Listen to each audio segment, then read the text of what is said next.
Everybody, this is Rydo, and we're back to another recording of Magic the Gathering Arena. We're starting later.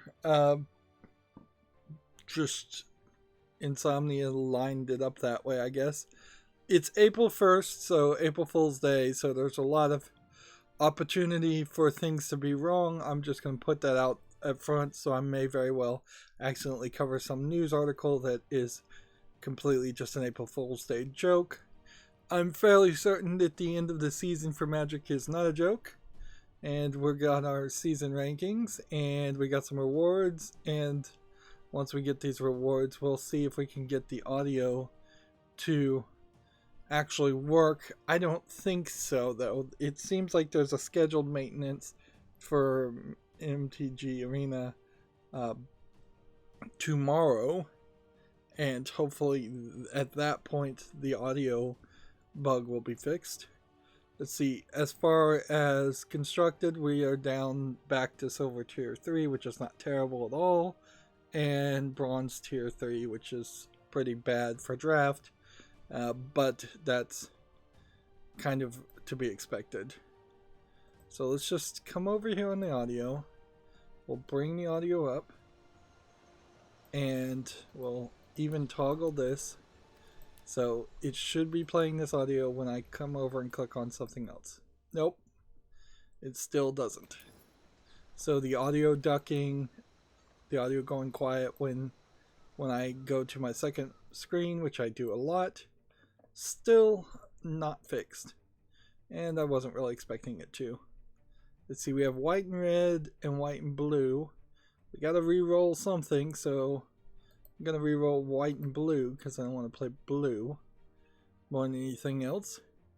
Yesterday I didn't really do anything. I stayed almost 100% in bed trying to heal my back. It was something that was definitely needed and something that I think may have helped quite a bit. But I could have certainly at some point started playing Magic yesterday and I didn't get around to doing it. We're at rank 95, so it's just every level we go up for the next 14 days gives us another uncommon card, which is certainly going to be a good progress because it mostly only gives us uncommon cards we don't have 4 of, unlike this, which seems to, when opening a pack now, give us common cards or wild cards. The increasing chance of or having an opportunity for a wild card is interesting compared to the mastery set, but the fact that you have so many of these cards that very possibly you're doing absolutely nothing with, they're just magically disappearing into the ether because you already have 4 copies. They technically maybe are feeding into a secret chest that isn't even explained. It's still not super useful. So like those 3 packs did not really give us anything other than wild cards. We'll see what the daily deal is, see if there's maybe a new avatar available. No. So okay. Let's go here. So new, we got this, and this. But there actually was a lot more new cards when I was last playing off screen 2 days ago. Like, I got quite a lot of new cards, and they're just not marked as new, unfortunately. So I didn't realize that if you exited out of the game, it would do that. Profile wise, why are we on this avatar?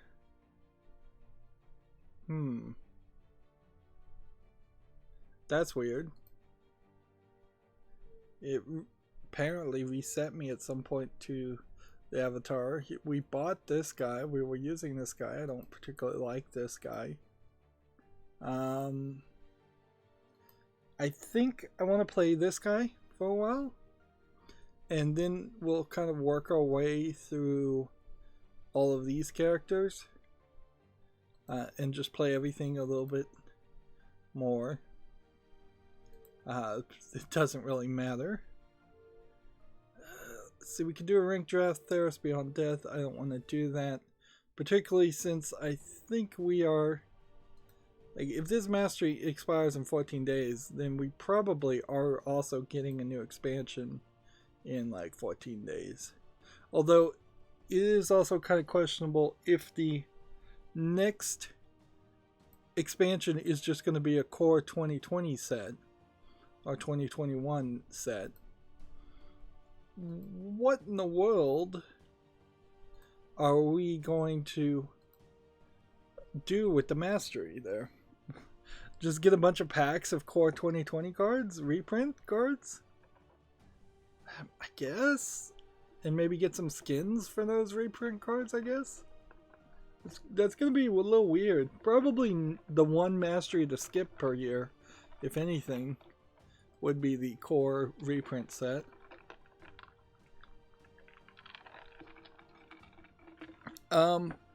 News-wise, we don't have a ton going on.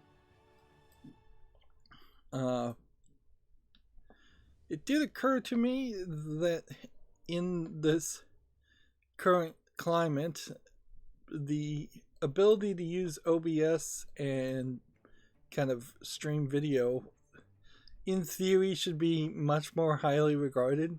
Now, in my experience, being technically inclined at all, being kind of a computer IT person, is never really appreciated. Not to any certain large extent. There's far too many moneyed accountants that dismiss improving technology or embracing technology, and far too many people that don't want to learn any new technology, so they don't appreciate it at all. Even to the point where I've seen articles where the CTO, the Chief Technical Officer, at the top of the food chain as far as CEOs and things like that, like the C-suite executives, even the Chief Technical Officer does not get treated as well as the Chief Accounting Officer or the Chief Executive Officer, things like that. But yeah, I was thinking about it, and if I wasn't in particular making video game content, if the main focus of the video wasn't a 100% depiction of the footage, that there's a lot of shots and a lot of tricks I could certainly do. You see some people do that, certainly, that undoubtedly you have people with green screens and putting their face cam in the bottom, and then you have chat overlaying it and things like that. But you really can't do anything more interesting than or anything like a 3-camera setup or anything along that lines where you're getting a left side shot and a right side shot or a straight on shot, or tight shots versus wide shots, things like that, like that you would do if you were, say, producing 24-hour or news presentation. That being said, the news presentations also have a kind of the opposite problem. Like news shows have basically nothing to show for the vast majority of their runtime, and so they constantly have to have news anchors reading something out loud that could just be said in a voiceover or depict or said or just read as text on the screen.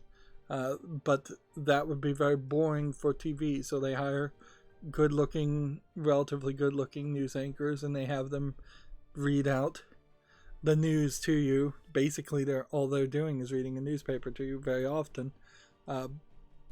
And that's why you see on TV shows you have lots of tight shots, wide shots, shot to the person on the left, shot to the person on the right, 5 people around the table, each with a camera, at least one camera on them, people calling in from Skype, like anything to put any kind of footage on there.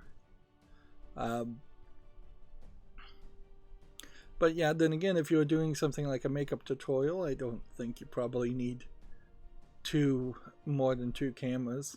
Makeup tutorial in particular, you just want like a straight on face cam. This is what it would look like looking in the mirror, and maybe you have a zoom camera to zoom in and show more detail. But yeah, with OBS in particular, there's either some plugins or some just new features that allow you to do several new things. When I was playing with it, looking at things I could potentially do if I was doing something different, or if some school or something actually asked me for help, which was what I was thinking about. Is yeah, I could probably help a school stream some classes. One thing is that you can like now make playlists using VLC of several videos that you've downloaded. Unfortunately, there's still not really a great way to play a YouTube playlist and shuffle and loop around that. You can do it, but it would just require setting up the browser source on OBS every time, like interacting with it, making sure it's in full screen. You'd still get all the ads and things. There's no like ad blocker or anything like that. So you're actually better off using Chrome with a bunch of extensions to block ads and then just capturing the window of Chrome than you are to try to integrate that directly into OBS, just for that reason alone. But yeah, there's definitely some things I learned. A few things, like one of the things that would hamper me certainly though is I don't even own a camera, because I have no intention of ever doing a face reveal or anything. There's nothing really to show there. It's not like I'm particularly attractive. So playing around with settings is more in the experimental realm than the practical applicable realm. But then again, if I was like telecommuting with somebody, some school, helping them stream, whatever equipment they have would certainly be a big problem. Like the whole thing with OBS in whatever school's equipment would just change the factor. It may not actually be a problem. It would just change the equation. The whole point of OBS though is to do it for cheap and do it for free in relatively, pretty much. You'd have to buy the microphones, the cameras, things like that, but if you've already got those, the software is free. On the other hand though, I wouldn't really ever recommend anybody use anything else. It's with maybe the exception of the NFL. They seem to have millions of dollars of switcher equipment, and I wouldn't recommend them using OBS. But if you're doing nothing else, OBS is better than any kind of pre-included software that would have come in with a camera or something.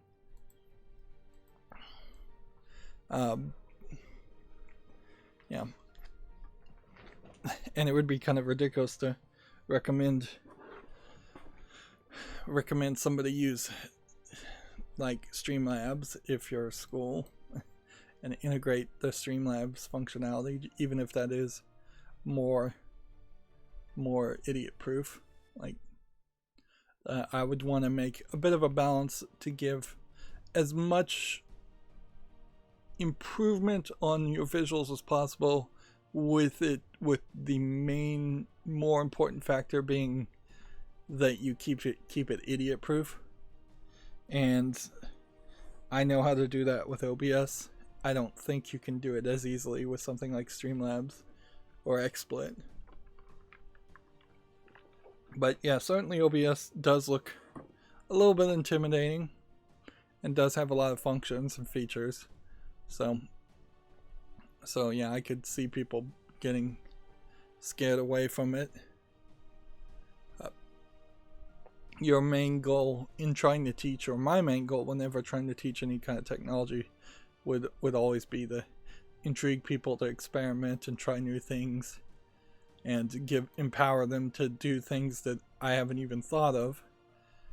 Whereas a lot of software is just like, no, you're gonna do the things we tell you can do, and that's it, or we're gonna simplify it down to the point where it becomes not as useful as it should be. I don't know if I'm making any sense, but yeah, I had that thought, but certainly not too many people even have my contact info, let alone know that I've for 5 years have been running a YouTube channel and have actually some expertise here and could help. But then also a lot of it would just come down to, there's almost certainly in any major educational school system, even like a preschool, there almost certainly is somebody that already claims to be the IT guy, and getting around that IT guy who may have some skill but is lazy, or may have some skill in some other fields and is just threatened. Like, that person is going to be threatened if anybody new comes in and tries to teach anything new. And this is where you will run into the clashes of IT people more than anything else, is that we won't they won't often be on the same page. And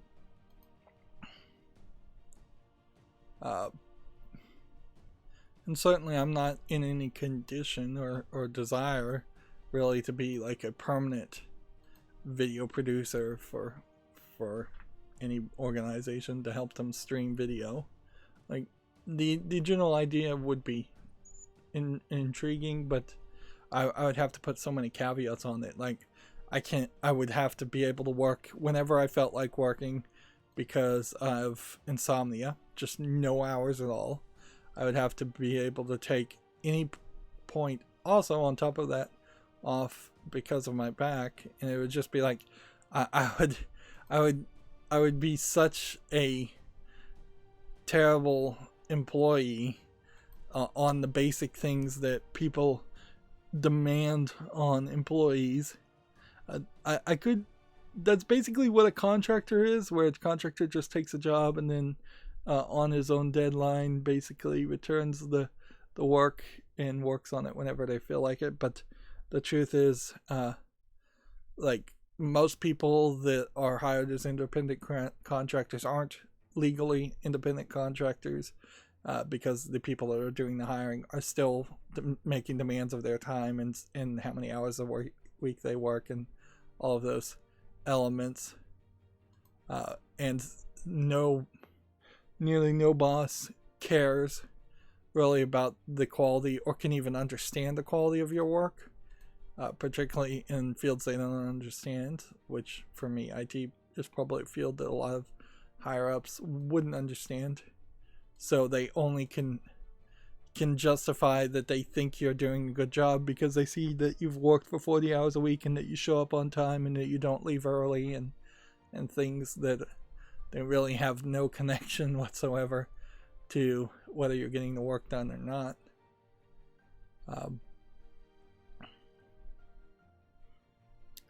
then, yeah, there are at least 2 instances in the United States, and I won't get into this too much, but of major churches that had the capability. Let's face it, every church has the capability to stream their Sunday services, their services online, and instead, I don't know if this has had anything to do with technology or a lack of ability to use technology. They defiantly maintained services and violated social distancing orders and laws, and so yeah, there's been at least 2 preachers that have been now arrested because they just want to swing their peepees around. This is the only right way to say it. Like that's it. Like you will never meet generally you'll never meet a group of people with bigger egos than pastors and preachers and people who just think they're always right. Grandiose narcissists. That I'm not saying all of them are like that. In fact, I wouldn't even say most of them are like that, but you will definitely find that. Because if you are a narcissist who thinks they're always right and everything they do is good and proper, what better profession to move into than to be a religious leader who then has the authority of a unquestionable God behind them. So yeah, that my point there is there definitely have been a few preachers that could have been streaming, and frankly they could have, like, every church in the United States could have gotten somebody that knows how to stream and get them that far. And very few churches, even incredibly small churches, even the most incredibly small church, unless it's just 5 people, are very, very broke, or unless it's an Amish church, somebody there has some kind of webcam or some kind of camera that you can plug in. I don't even know what kind of camera you would get if you wanted something that was like a handheld camcorder these days. I don't know. You probably don't want something with digital videotape recording capability unless it can also record to like a micro SD card or an SD card. Yeah. But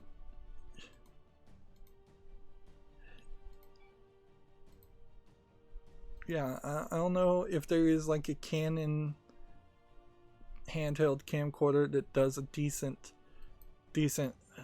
amount of footage that's not getting into the realm of suggesting somebody buy like a red camera, which is ridiculous. Like, no.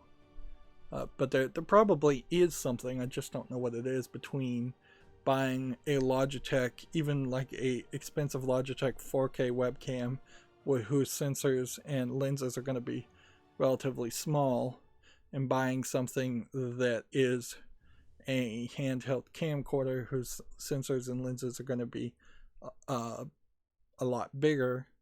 Between that and buying a like Canon D990, I think is what it is, photo camera, that some of those photo cameras now can just send the image and the video as a video stream directly, but that's like a 400 plus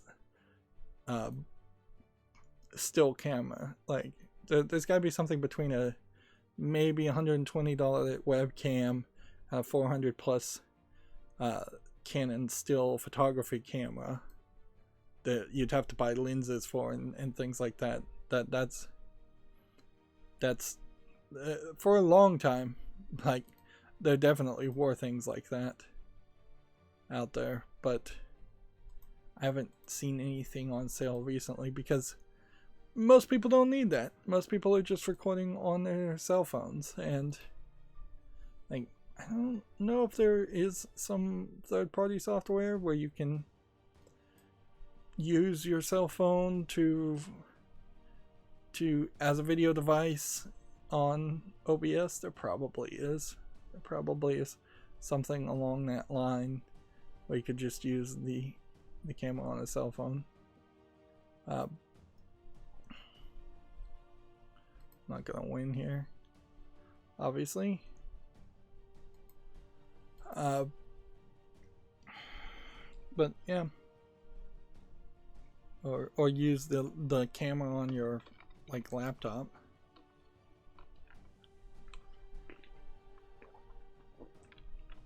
Of course, the fact that I'm fantasizing about this, which is basically all it is, And probably am not going to really offer my services to anybody,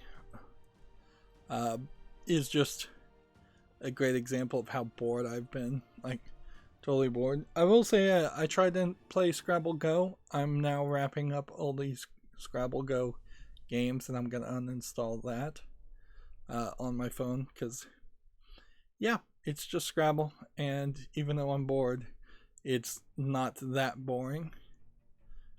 Scrabble Go is still more boring than being on social isolation, lockdown, as it were. I've almost completely done all of the clicker idle game Alter Ego, and it is an incredibly short idle game. I don't really see why they made it that short, and then particularly if you're not playing with an ad blocker, you're gonna have such a horrible experience with it on top of that, which is weird. Like it's kind of crazy. I feel like what they wanted to do, and they would have never really been able to do this, is I feel like the idle game should have actually required you, or at least allowed you, to read the entirety of each of the books that you're simulating that you're reading. So one of the books is Frankenstein. There's about, I would say, 20 plus, and then in the late game they literally name some other books that they want you to literally just go get and read. But even that, I've seen all of the books that they've mentioned. But yeah, if it was an idle game where each page you was shown the entirety of that page, and it was like an ebook reader app inside of an idle clicker game, that would have been a much bigger experience. It would be even bigger than the reading in something like Skyrim or The Witcher 3, where those books are relatively short. Even the longest ones of those are broken into volumes, and each volume probably only has about 20 pages. So that definitely would have been a different type of game. But it didn't do that, so then you're left pretending like you read these books, and once you've done the main story, you've just kind of done the main story, and then you're left with basically just one character that you're then having this virtual relationship with, that like you can get very close, if you're not careful, to dangerously falling in love with this fictional character. Because that's the kind of silliness and nonsense that's being implied heavily with the tone, is that you're sticking around and staying with this character instead of abandoning the game and uninstalling it, which I'm very close to abandoning the game and uninstalling it. That on top of a lot of philosophical thinking makes for a weird experience. It's about the only way I could really describe it. So yeah, Alter Ego is almost done, and a lot of games are getting given away for free. So Lorecraft Go, a game I already covered on my channel, I own the Steam version, came out for free on Android, so I'm just going through it and getting all the things just to get achievements on a Google Play account that doesn't really even matter, just to replay the game that I didn't even really like that much. This is just another bit of evidence that I've just been stuck in bed. Otherwise I would have been playing Curse of Monkey Island instead. And then Monument Valley 2 came out free too, so I'm playing that, and I don't think Monument Valley 1 was very story driven, where there's more of a story being told in Monument Valley 2. That being said, it really is just seemingly a collection of puzzles that I'll just relatively easily get through, and then I'll be done with that. There's another gacha game I'm playing. It's called like Idol Girls 2 or something, and I literally have just hit the wall on that game, and it's just going to take a couple days of collecting experience before I can hit a level to move forward to the next level. But the way it's designed is kind of simplistic and super greasy, like most gacha games, and it's just not working at all. Meanwhile, Destiny Child is like the only gacha game I've ever played or seen that actually seems like it works. And if you look at the sales in Destiny Child, yeah, it does look super greedy too, but actually it really isn't. Like, you can play free to play 100% of the time in Destiny Child and get a significant amount of progress if you want. The only problem with Destiny Child is also a praise of it is that it can just take up all of your battery life and all of your CPU processing power on your cell phone. It can literally just go forever. They give you a lot of stamina and a lot of things to do with your stamina, a lot of things you want to do with your stamina, compared to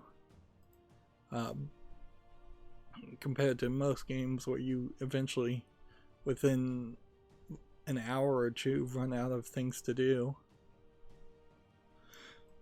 Yeah, I am doomed. So there's another falling in the ranks. So what's going on here? Why are we falling down silver tier?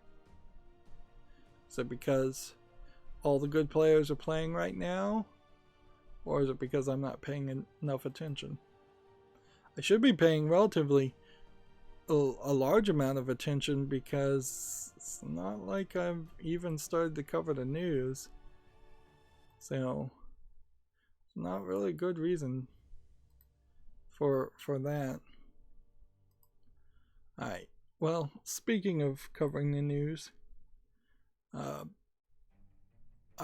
might as well start going through this. Like, I think we're going to get the daily quest done relatively quickly today, and I really don't have a lot to say otherwise. April 1st is always a terrible day to be on the internet, although with the current COVID-19 situation, I do feel like a lot of people backed off on trying to do any kind of April 1st jokes. There's been a couple, but I think the vast majority of people aren't interested in that at all.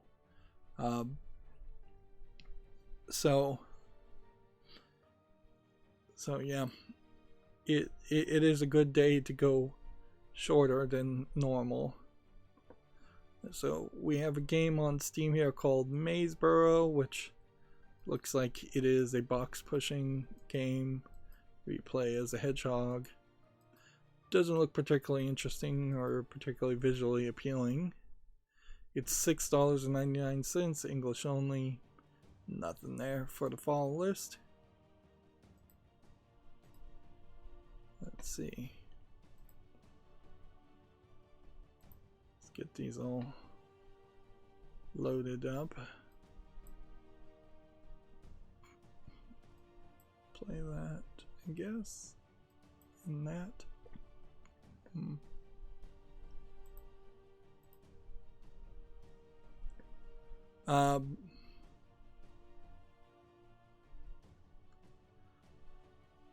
Gearbox Publishing has started a Fig campaign. I don't know if anybody from Gearbox is on the board for Fig, but Fig certainly is kind of this only video game investing interested site that has not had a lot of success for a game called Homeworld 3, which I assume is a sequel to Homeworld 2.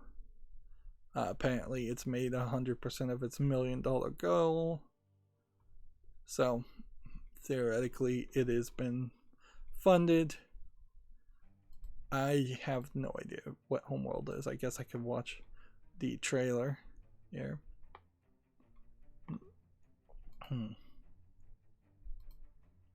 It looks like it's a space game, and it looks like it's a mostly outside the ship space game from the looks of it. So yeah, nothing super interesting there visually. And we'll have more to talk about Gearbox later in this stream. I feel like some of the energy, like, in all fairness, I've never been consistently a high energy person. Like, being underslept and insomnia does that, certainly. And I'm just never going to be PewDiePie. And yeah, back to the previous conversation. If you look at how PewDiePie's videos are shot with an editor and such, even he really only has like one camera and one shot, and then they do a bunch of visual tricks on top of it to be silly and catch the attention of the 9-year-olds, as he calls them. But what was I talking about? PewDiePie? Yeah, I'm just never gonna be super high energy, but I will say I feel like because I'm having like ice on my back, and that's causing me to lean forward or lean back and take more of a relaxed position, that there is a level here where it kind of feels like I'm not up and attentive as much as I would like to be. Crushing my lungs a little bit. But yeah. So apologies if this is a little bit less interesting than I'd like it to be. I think that's probably true for always. Like, honestly, if I had enough funding on my channel, I probably would step back and have somebody be the voice, the news anchor, the scripted reader person, and then I would just be an editor-in-chief, and I would give reviews to that person, and just have them have the spokesperson do the reads. Of course, that would be incredibly wasteful, monetary wise.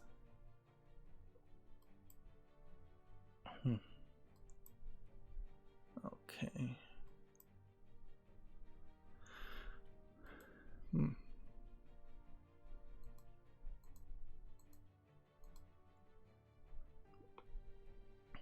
Moving on, we have a game on Steam called Zatorsky PhD, which I think might be an asset flip game from the looks of it. It's tagged as Unity, it's tagged as a dating sim and an RPG. There's a bunch of Russian writing here. This looks like a low effort asset flip horror Russian game, if anything. Yeah, it looks a little too weird. $3.20 discounted English and Russian. I don't see anything there that makes me have any faith in that. And pretty much we don't have any good games that came out. I think people probably knew April Fool's Day is not a great day to release games. Seriously. It's kind of funny though, because that really seems like there's never been anything that stopped people from putting their games out on Steam. And if a day is particularly slow with new releases on Steam, I've always assumed it was because Valve was not working that day, if anything, and they weren't approving games for whatever little they approve. Speaking of approving games, Valve News Network was talking about the lasting impact of the controversial, I guess is the best legally safe way to describe it, game Hunt the Freeman, which allegedly includes assets that have been stolen and sells itself like it is a part of the like it's a part of the Half-Life series when it really isn't, and it wasn't made by Valve or endorsed really by Valve at all, other than the fact that Valve let it be on their storefront, and it's still on their storefront to this day. So yeah, I wouldn't recommend anybody play it. From the looks of it, it looks terrible, but weird, certainly. Some more of that weird, ridiculous libertarianism ideals of Valve to let somebody sell a game that literally is just sullying the name of the Half-Life universe more than the fact that they didn't make a game for nearly 10 years. Sullied the name of the Half-Life universe. Moving on, we have a game on Steam called Edges of Heart, which looks like it is a hack and slash, like, kind of infinite runner game. You can see it's already mixed, unfortunately. It's discounted to $1.79 and it's English and Russian. So, if I was to guess, I would categorize this as a Russian low-effort game. We may just have a whole series of Russian low-effort games that came out on April 1st. Like, that would be the reason why, if I was Valve, I would say no games come out on April 1st at all. Everything is going to come out on April 2nd. We're just not going to allow anything new. And perhaps you can have some fun with that. And you could say Valve and Steam are going to do something different on April Fool's Day. They'll just do an April Fool's Day joke. That would be funny if there was like a garage sale or going out of business sale for April Fool's Day. That would be funny, I suppose. Something that they could hide the fact and overwrite the fact that they just wouldn't allow any new games to be available on that day. So they just don't have a release of April Fool's Day, and people can't play that trick and play that joke. Otherwise, it does kind of open up this door that a lot of low-effort game designers could release their game on April 1st and go, yeah, it's just a prank, bro. It's an April Fool's Day game. You should have looked at the day it was released. You should have known. To kind of blame the victims there. Man, I am not doing anything. I'm just going to play regular, non-ranked. Because I have lost 3 times in a row when I should have won at least once there. And I'm not like even really distracted here. I'm wide awake. I slept in. I started late. There's no reason why I should be losing, and yet I am. And I imagine it's just like first day of the month. People playing Magic Arena. Lots of people having a lot of free time here right now. So yeah, let's see if we can just get the victories. Magic is still in that same level as like Hearthstone was, where when I play off screen, a lot of times I'll just start a game and hope the other person gets frustrated and concedes. A lot of times I'm just hoping for a quick disconnect victory. I would say that it is slightly faster to play a game of Magic somehow than it is to play Hearthstone. But only if you're really playing.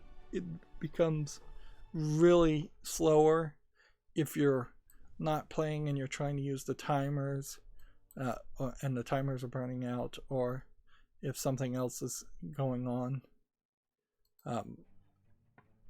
If you're playing and the other person is playing, then there's a high chance that you'll go into a longer game than an average Hearthstone game would be. But if the person doesn't know what they're doing, you can get around that factor. Alright, moving on. Gamasutra has a listing here. Firehose Games is hiring a progression and monetization designer in Cambridge, Massachusetts, which Firehose sounds like a weird name for a company, and trying to make a free-to-play game, obviously with some major monetization in it. Guess that's pretty much all you can take from that job listing, if you can take even that much. Next, we have a game on Steam called Hades Ultimate Fighting Ball, which looks like it's some kind of asset flip fighting game with some idea of soccer being put into it also.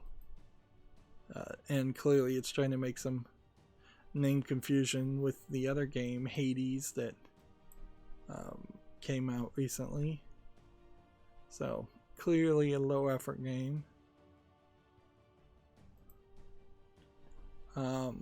It's early access, $5.99, English, French, Spain, Spanish, and Portuguese. And yeah, I see absolutely nothing here that makes it look like a real game.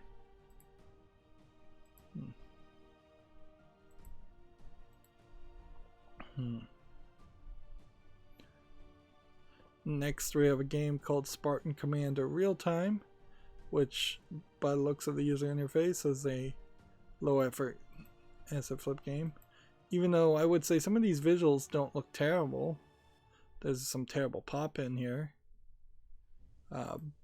If you were going to try and make a game that was just the movie 300 in video game form, which is I think exactly what they're trying to do here, there might be something interesting there. But I don't even know if you get a good game out of this. This is free to play, single player, English with a third party EULA. It doesn't even say it has in-app purchases, so I don't even know how they're trying to make money from that. That was a mistake. I shouldn't have played that land, because then I could have played this.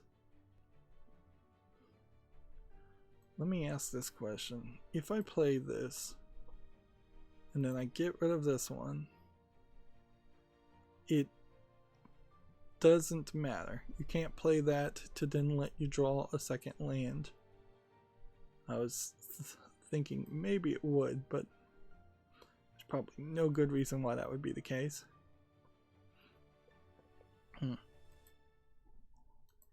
Yeah. I would argue that the movie 300 doesn't even as successfully tell the story of the manga comic book.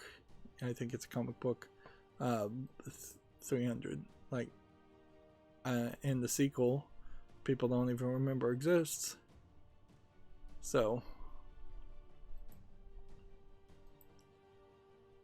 yeah, there's definitely something to that. Also, let's see.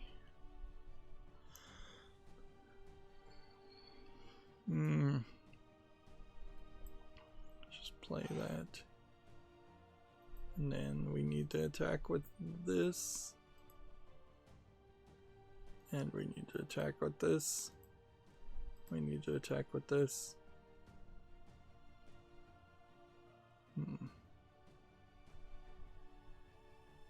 Okay.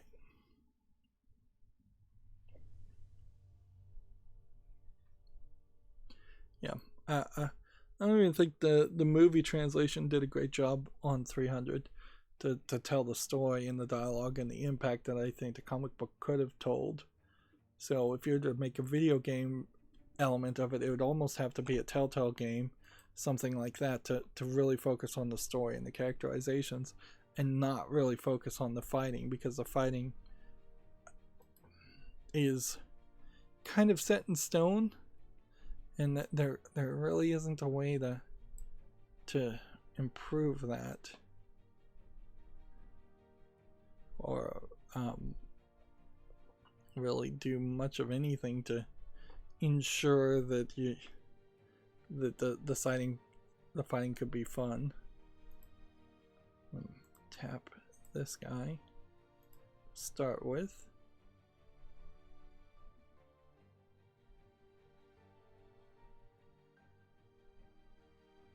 And all right.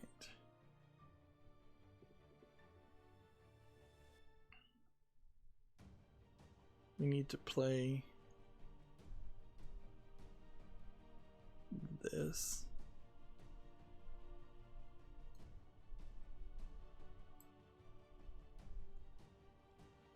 And then do this. And get rid of this one, and this one.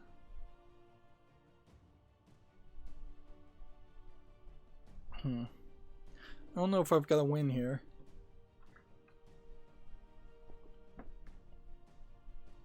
Still, but I probably do have enough to hold him off since he has nothing in his hand.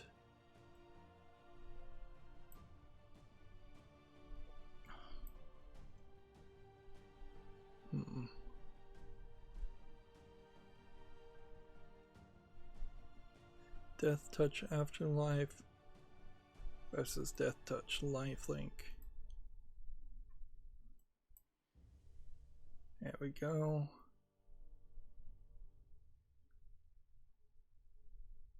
And we should be good.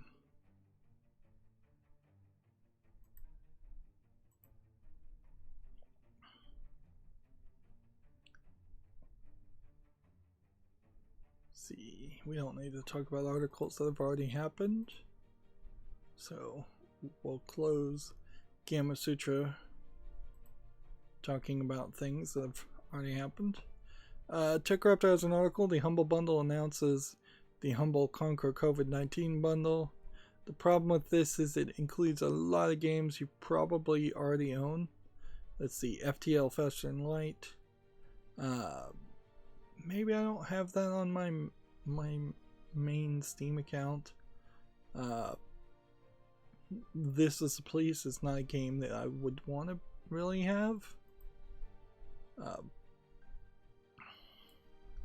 Oops, I should have tapped that, but whatever.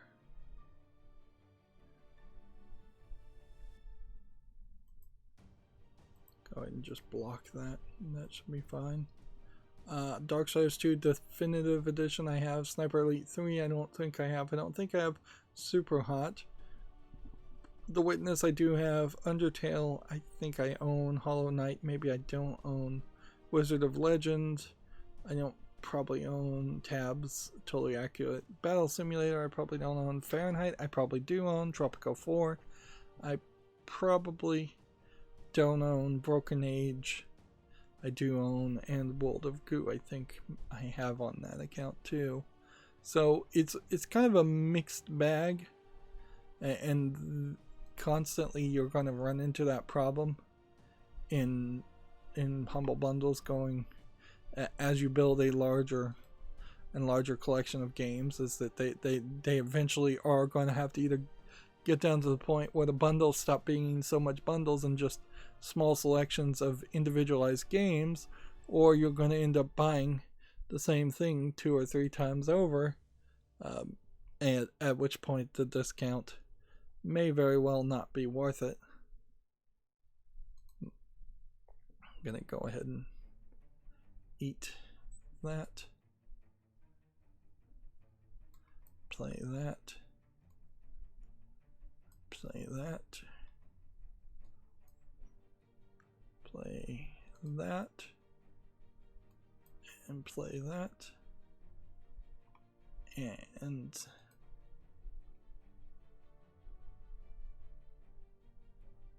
go ahead and eat that,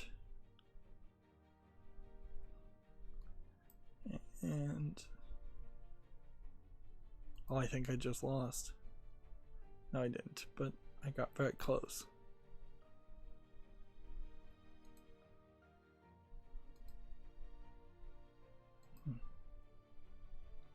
Tab that guy. Next, attack with that. And then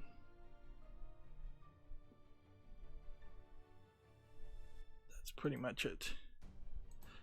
Just attack with that one guy with lifelink. Monolith did an interesting tweet here. You don't see this from many game companies. Somebody got a speedrun world record, and they thanked him for a Tron 2.0 speedrun. And then they've got a whole list here of games that Monolith made that have speedrun world records that they, I guess, want to highlight. Here you have, well, they're not even saying the names of the game, so you'd have to be able to identify them, frankly, by their image.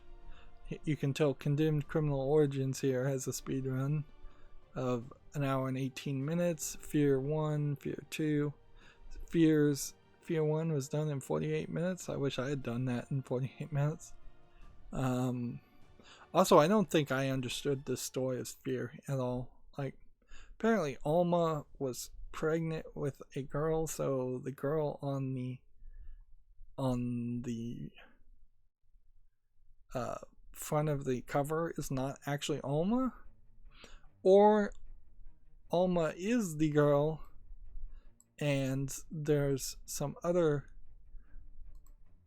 like mother ghost character that you see at the end of Fear 1 that doesn't have a name that I caught. The whole thing just kind of falls apart. It really does. It doesn't make a lot of sense. And the game did not really play well. But interesting nonetheless to see a company highlight world record speedruns and talk about them. That seems like that's an interesting way to do some natural, realistic engagement as far as a game company could do without having to contrive some ridiculous reason to get people talking.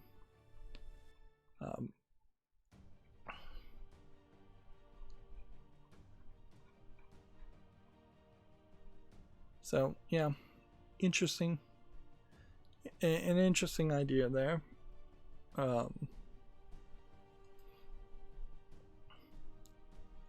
I imagine other companies should do it.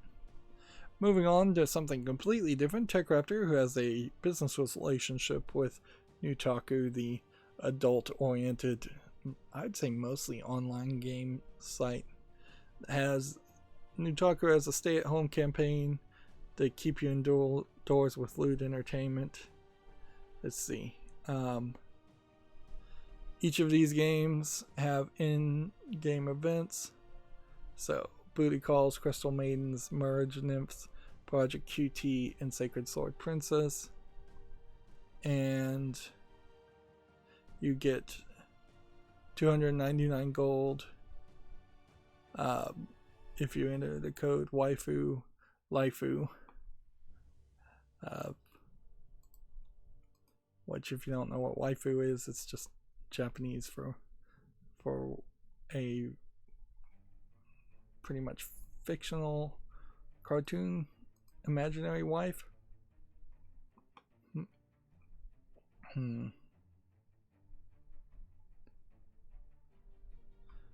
So yeah, a couple of offerings there, not really a lot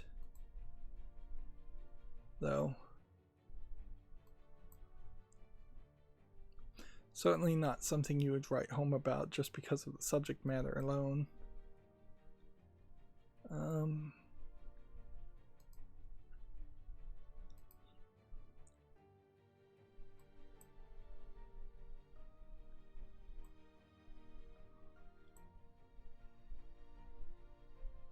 Okay, I think I can win this turn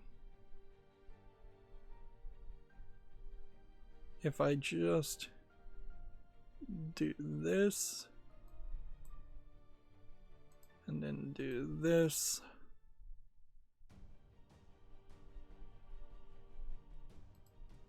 what we need is another 10 damage on top of the 10 damage that Bullet Citadel would use. And I think we probably have that. 1, 2, 3, 4, 5, 6, 7, 8, 9. Maybe. Now we're a little short, but it kind of doesn't matter. We attack with this one, and we attack with this one. And we go ahead and attack with that one too. That should be enough. Yeah, there we go. We got a victory. We can get victories after an hour of playing in 3 to 4 different games if we don't play ranked. Oh, and apparently I need to be playing white or red spells, which I forgot about that. So let's switch over to our white deck. And let's move on. See, Gamma Sutra has the same article talking about the Humble Bundle. We don't need to talk about that. Gamatsu has Minecraft Dungeons, launches May 26th. It's a Minecraft based dungeon crawler. It's pretty much Diablo for kids. It seems also like the dungeons as they are separate, isolated things. So it looks like Minecraft. It doesn't really feel like Minecraft. And I don't know how interesting people are really. I don't know how interested people are really going to be with it. Frankly, it's seems like it's kind of nothing. On the other hand, Mojang and Microsoft pretty much demanded and needed to do something different. They can't just constantly add more content to Minecraft, even though they are pretty much killing it right now with their Minecraft content and the improvements to the Nether world. If anything, there's almost a storyline mechanic that's being told here that the Nether has been infected or invaded by both Endermen from the end and pigmen have started to kind of domesticate and domesticate but cultivate the Nether and make it a more habitable place for them, for pigmen to live, compared to the skeletons that live there, which seem to be kind of under attack. And they've just added new life to a pretty lifeless world up until this point, and it's impressive, I suppose, to say the least. It's impressive that they can still think of something new and improve on something. I would say that the improvements to the Nether in the latest editions and the latest snapshot is way better than what was added to the end when they adjusted the end from being just a floating platform in which you fight a dragon into being a floating platform where you fight a dragon, plus there's a place where you can magically teleport yourself to a further off section and find some floating boats and some elytra and some shulkers and some chorus fruit. Yeah. If anything, they should add more to the end. And then they should, at some point, decide if they really want to have a sky biome. Something that is just way above the build limit of Minecraft or not. Like, in the overworld, yeah, that's something they should think about. But I don't know if they really are going to ever do that. I can't block either one of these. I don't know what else you would do with Minecraft Dungeons also. Because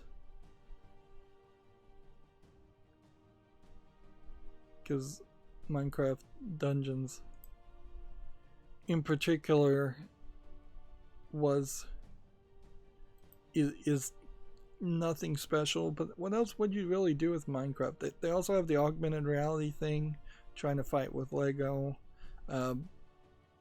They also have some actual agreements with Lego to, or at least for a while there, they were selling Minecraft sets, and I don't think those particularly sold that well.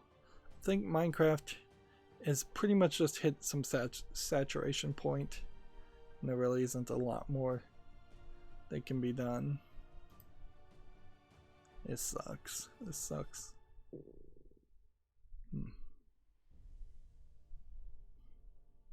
Alright, well, we play this.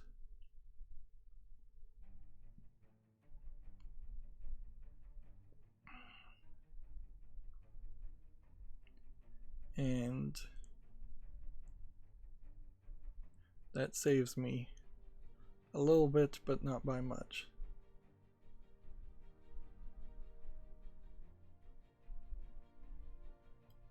Play this. Play this. This white deck barely is half white cards. Let's see. Next we have a game called Queries, I suppose. Or Quares. Perhaps that's how that's supposed to be pronounced. It's dangerously close to a bad word. Looks like it's a cell phone game where you're trying to move things around as a slide tile puzzle type game, if I was to guess. It's free to play, English only. Yeah, again, nothing there that would put it on the fall list. Free to play games, of course, not ever really needed to be on the fall list anyways, unless it's like a student project.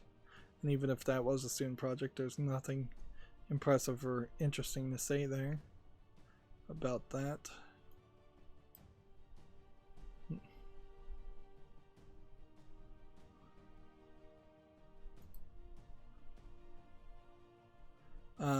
TechRaptor has an article, House Flipper goes to the moon for April Fool's Day.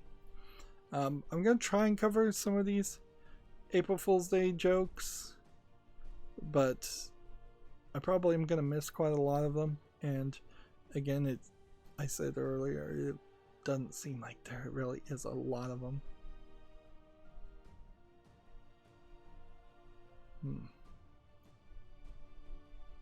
Let's see, play this.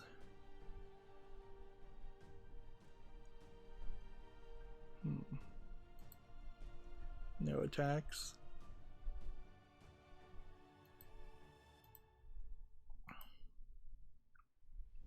Gamatsu has an article. Indivisible adds an update. Indivisible update to add a new game plus and couch co-op on April 2nd. I had kind of forgotten Indivisible had even come out. For as hyped as this game was, it got forgotten the instant it came out. And I still kind of want to play the game. It's just kind of ridiculous. It's on my wish list. It's mostly positive. It came out October of 2019. I felt like it hadn't really been finished even when it did come out. And kind of arguably, you could say that is exactly the case, because now it is adding a new game plus mode. So had you played it when it first came out and wanted to play a new game plus to get, I guess, maybe collectibles that were missable or something like that, you would not have been able to do that for a very long time. A lot of this footage that I'm seeing on this trailer is definitely not footage I saw when it first was released, and when all the hype was getting made around it. But it is also worth mentioning, during the end of year arguments, Indivisible, I don't believe came up at all. Interesting.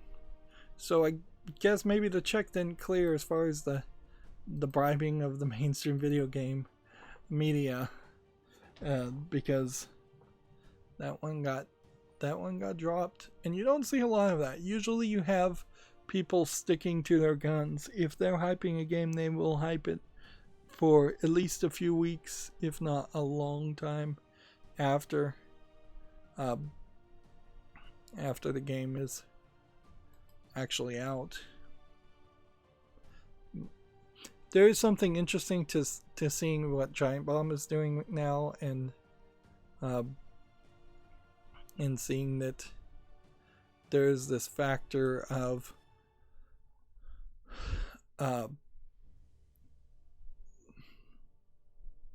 them going back and playing older games and things that they haven't played for a while, or things that they've missed, to see what they decide to go back and play. And some of it is fairly predictable stuff, and some of it is less predictable stuff. Like, I don't think a lot of people would be surprised that somebody's going to go back and play Bloodborne or something like that. There was this rumor, I guess it's still pretty much a rumor because it hasn't been confirmed by Nintendo, that they're going to re-release all the Super Mario Brothers games for the 35th anniversary of Super Mario Brothers, not the 35th anniversary of Jumpman / Mario and Donkey Kong. So 85. That rumor is kind of expanded now, that there's going to be a bundle of, I believe, Mario Galaxy, Super Mario 64, and maybe Mario Sunshine in one game. And then like a new Paper Mario game is going to be developed and released, and also I think a re-release of a standalone Mario game too, which maybe it was Galaxy, I don't even remember. We need more details, frankly. We need confirmation on any of this being true. But it is an exciting thought, certainly, to bring back all of those games, particularly since the rumor is that the bundle of the 3 Mario games will have new content in it. But how much work and how much effort is actually put into any of that, or how good that actually is, would be interesting. It'll be interesting to see how much and how successful that is, because they kind of did something like that, like Mario All-Stars, and then Mario All-Stars really wasn't that interesting of a sell at the time. Going back and playing Super Mario Brothers 1, 2, and 3, and all of that. And it seems like they're only really re-releasing the 3D games, whereas a remaster report of All-Stars specifically would be very helpful to speed things up and fix things. Well, it'd be nice, certainly. But All-Stars may already be on the Nintendo Switch eShop, so you may be able to either get all the old 2D games, or they individually may already be available, which that might also be the case. So it might be fairly easy with these releases to own every single Mario game that Nintendo wants to admit exists, while ignoring like the CDI Mario Hotel game and some of the DOS PC Mario games that they're not going to ever admit existed. Moving on for more serious news, there's a report that Gearbox overspent on Borderlands 3. I wouldn't be surprised, and devs see their bonuses cut in response. Developers at Gearbox say they rely on yearly bonuses to balance out what they say is below industry average wages. This has been said many times before by many previous and current employees of Gearbox, from what I recall. So I believe that to be exactly true. Also, it was alleged that Randy Pitchford stole money, bonus money that should have gone into the bonus fund by their former accountant to a lawyer in that whole lawsuit that finally got settled, and we got no real satisfying ending to that.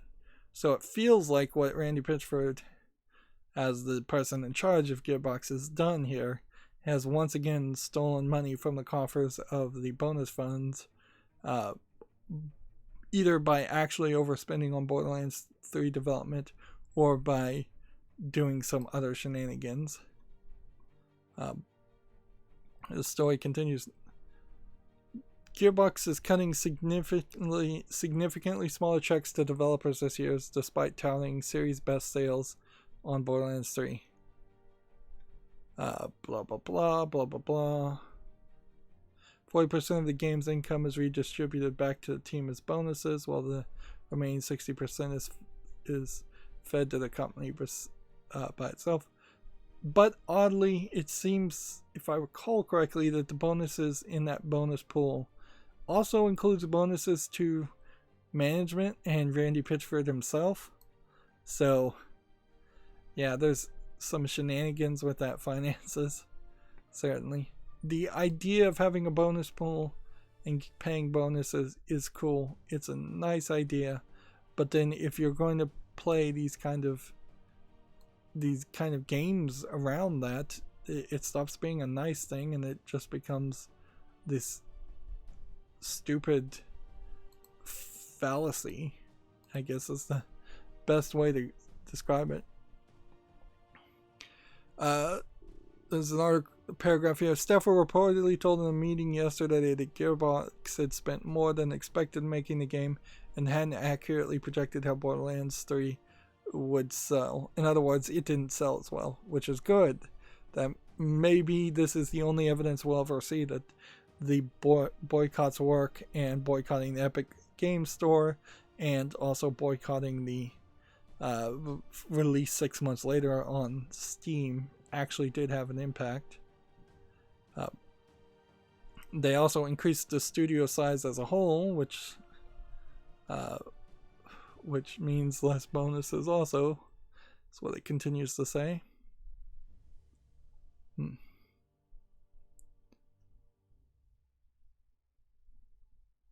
On top of that, Gearbox deal with 2K means that the publisher has to break even before Gearbox can even see a cent of royalties or any money that qualifies for the 40% to the developer's profit share promises, which that is the deal that Epic just announced, the record deal. Basically, that they have to recoup, the publisher has to recoup all of the money it says it spent before you even start to see a cent in profit or money getting paid back. Again, I'm just going to lose here. Let's see. Here's a quote for you. Gearbox CEO Randy Pitchford reportedly told those in attendance that they could quit if they were unhappy with the arrangement. Remember, this is right in the middle of the COVID-19 thing. This meeting happened yesterday, March 31st. It's telling people you can quit if they were unhappy with the arrangement. Why are they even having a meeting right now? Like, they are in North Dallas. They're in Dallas County, which is urging people, perhaps failing to actually tell people and force people to not go to work. But it has been reported that they are urging people not to get together, and yet Randy Pitchford decides to have a meeting and tell everybody that they're getting paid less than they thought in a bonus, and they can quit if they don't like it, which they should social distance themselves and just not show up to work, and they should apply for unemployment.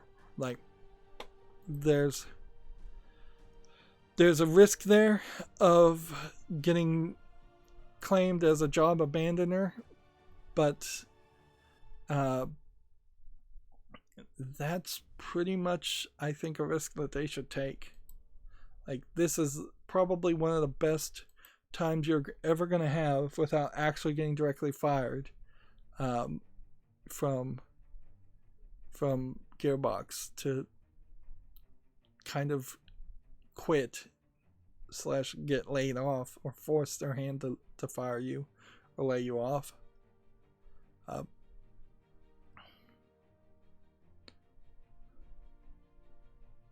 But yeah, what they should all say is we've all got COVID-19. We've all tested positive, and we're all socially distancing ourselves or something like that. I don't know. Probably shouldn't lie and say you have it if you don't have it, but that they should refuse to come to work at the very least. And that probably would trick Randy Pitchford into firing them, and for them to file unemployment. And they should all go and form their own company outside of Randy Pitchford, because clearly he is the figurehead of the problems at Gearbox, and he seems to be the real actual cause of most of the problems at Gearbox. But it is, in all fairness, very possible that all the other employees at the company are jerks too. Like, I wouldn't be surprised if there is just a whole collection of personalities that are negative or undesirable that work at Gearbox.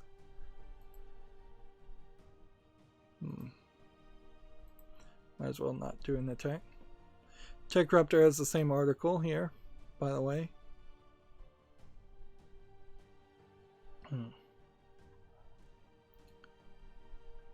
So, if you want more information there, it would be a great time for the employees at Gearbox to strike and unionize. Like, this is kind of a great time for any of the groups to strike and unionize. Very few people are gonna side with major corporations that are taking advantage of a pandemic. Although, yeah, if like all the doctors and nurses start to strike and well, they probably already all are unionized, but if they all decide to strike for something ridiculous, that would be a bad look. But if they're striking for more personal protective equipment and things like that, then people would totally be on their sides. But if doctors said we're striking for more pay, people would not respond to that well. Let's see. Moving on, a Souls-like action RPG game called Immortal Shell has been announced for the PS4, Xbox One, and PC, due out in Q3 of 2020. Do we have a bit of a trailer here?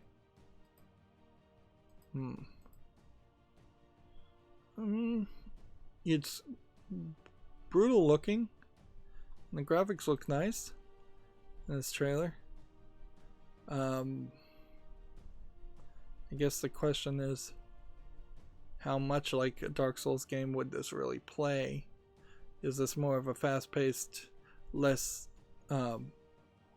difficult game, or is it just kind of continuing the tradition of Dark Souls games for being kind of so tactically focused that you have to play really, really carefully? Moving on, Gamasutra has an article. Rockstar pledges 5% of Red Dead and GTA Online revenue to fight COVID-19. This is a pretty bad offering, frankly, considering how much money Rockstar gets and makes and has. And it really is just a self-promotional action. It's better than nothing, but it's not amazingly good. 5% is ridiculous. 5% is less than you really even need to donate to just ensure that you're making enough money to write off on taxes. Gamma Sutra has an article here. Activision has dished out over 50,000 permabans in Call of Duty Warzone, and apparently they're proud of that. Seems like there is this growing trend of being proud and happy of banning people that were playing your game for one reason or another.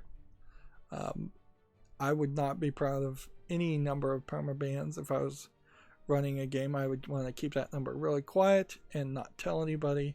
I would not want to promote the idea that my gaming community on my game is toxic or in any way not the best sportsmen, the most nicest people to play with ever. Even if it's not true, it's a better message to try and sell by far.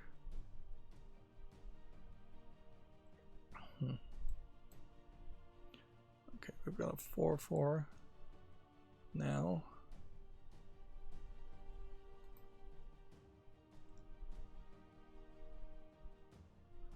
TechRaptor has an article here. QuakeCon 2020 canceled during the franchise's 25th anniversary.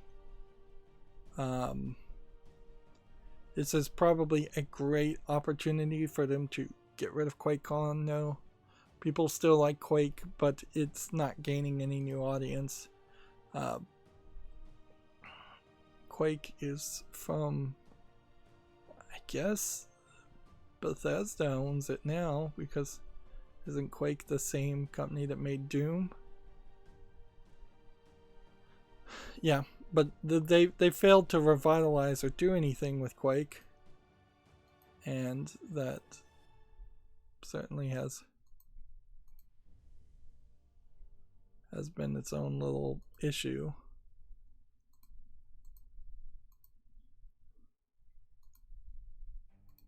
Yeah, I still lose regardless of what I do. But yeah, getting rid of QuakeCon, I bet they're relieved from that. I wouldn't imagine if half of these events are relieved to just be canceled and be done with it and not really have the blame. Like, I wouldn't. It seems like the comic book industry is doomed at this point, and or at least that's what people on YouTube are saying. So I wouldn't be surprised if Marvel and DC would be relatively relieved to be able to shut down and stop making comics on anything but maybe digital, and maybe not even digital, just because it will save them money and save them having to make so much content in the long run. Yeah. I wouldn't be surprised if some of the other companies that make things are relieved. Like anime conventions, I wouldn't be surprised if half of them shut down and never come back, and the people running them are just going to be relieved on that. There is also this idea that now that people are going to probably be breaking the habit for well over 2 weeks of doing certain things, people are just going to stop doing things. In particular, like watching TV, late night TV and stuff like that. If you're not watching Conan O'Brien because Conan O'Brien is not really making content for the TV channel anymore, then after 2 weeks, you probably are going to realize, oh, I really didn't need to do that. I could just go to bed early. And Conan O'Brien and many of them are trying to be on YouTube and getting promoted on YouTube unfairly, it seems. But even at that, still, I don't think are going to really succeed too well on these new platforms. But yeah, I wouldn't be surprised if Comic-Con and comic book conventions, sci-fi conventions, things like that, just get canceled. I wouldn't be surprised if this goes on long enough that we start to see certain shows on TV just get canceled, a limiting of primetime. If we actually went from 3 hours of primetime television down to 2 hours or 2.5 hours of primetime television, I wouldn't be surprised if most people would be relieved on that, since there's most of the TV on primetime channels and the main channels are garbage anyways. Like, do we really need 3 NCISs or 5 different cop shows or 3 different paramedic shows and 3 different firefighter shows? Like, it really is just the same thing over and over again.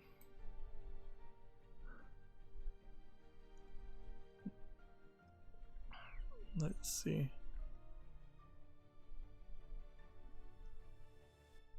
This would give me life, but this would let me play this.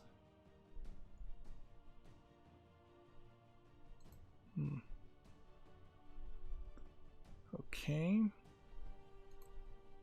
Let's go ahead and attack there.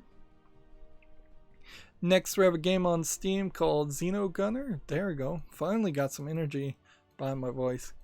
Now, this is probably the first time I felt not in pain for even half a second, that I could start to get some energy behind it. Xenogunner looks not that interesting. Looks like it's a shooting towards the background game with some platforming and shooting. But yeah, it's $14.99, English only. It's just not interesting enough. I should be more descriptive. But yeah, it kind of looks like it's a run and gun, almost Contra clone. And just some dull, solid background colors a lot of times. And it looks like it would just be a little frustrating. So yeah, I'm gonna pass on that. TechRuptor has the Bleeding Edge review, which apparently there's some weird characters in Bleeding Edge. Let's see what they have to say about the game itself, though.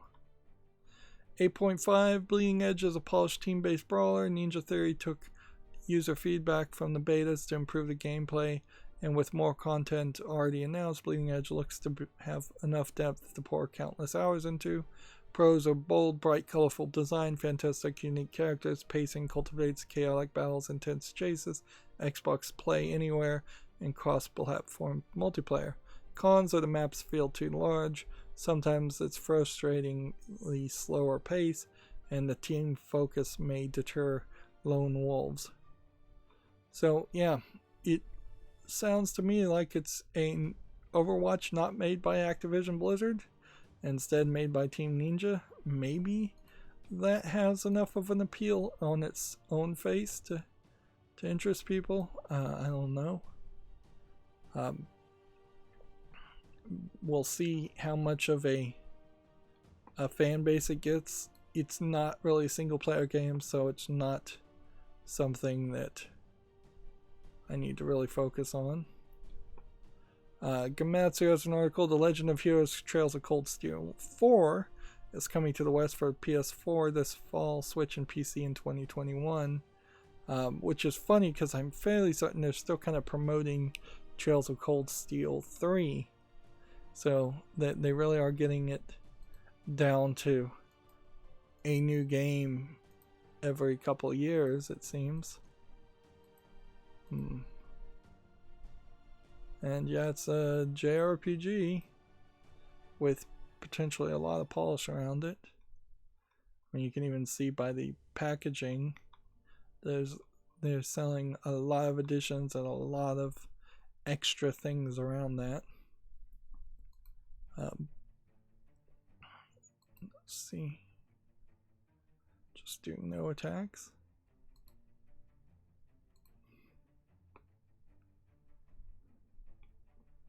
Next, we have a game on Steam called Piposh, which looks like it is a straight Russian point and click adventure game. Maybe a troll game, maybe a joke game, but it's actually slightly nicely animated. It's coming soon, and it says it's English full audio. Wait a minute, this isn't Russian. Now that I see it. This game is entirely in Hebrew. It is intended for Hebrew speakers. English support is planned for the future game. Yeah, I was like, oh, this is not Russian. I would have said this was actual Middle Eastern language, but Hebrew is, I guess, a Middle Eastern language. It's just an ancient Middle Eastern language.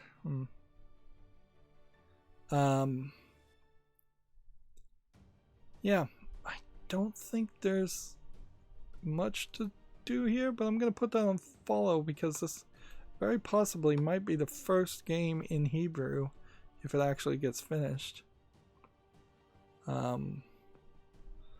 But then again, also, it's not like a Hasidic company, because they were depicting women without any kind of coverings and men without the curly sides of their hair not being shaved, which are Hasidic ancient Jewish rules and regulations that followed. So there is a high chance there that this is a game made in Hebrew, or that it is a game that's going to be made in Hebrew that is just attacking Jewish people.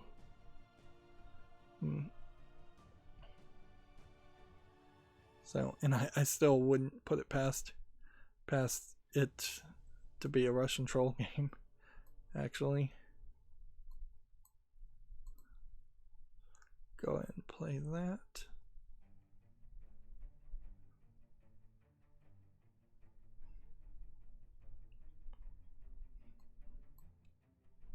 And do we want to do anything now?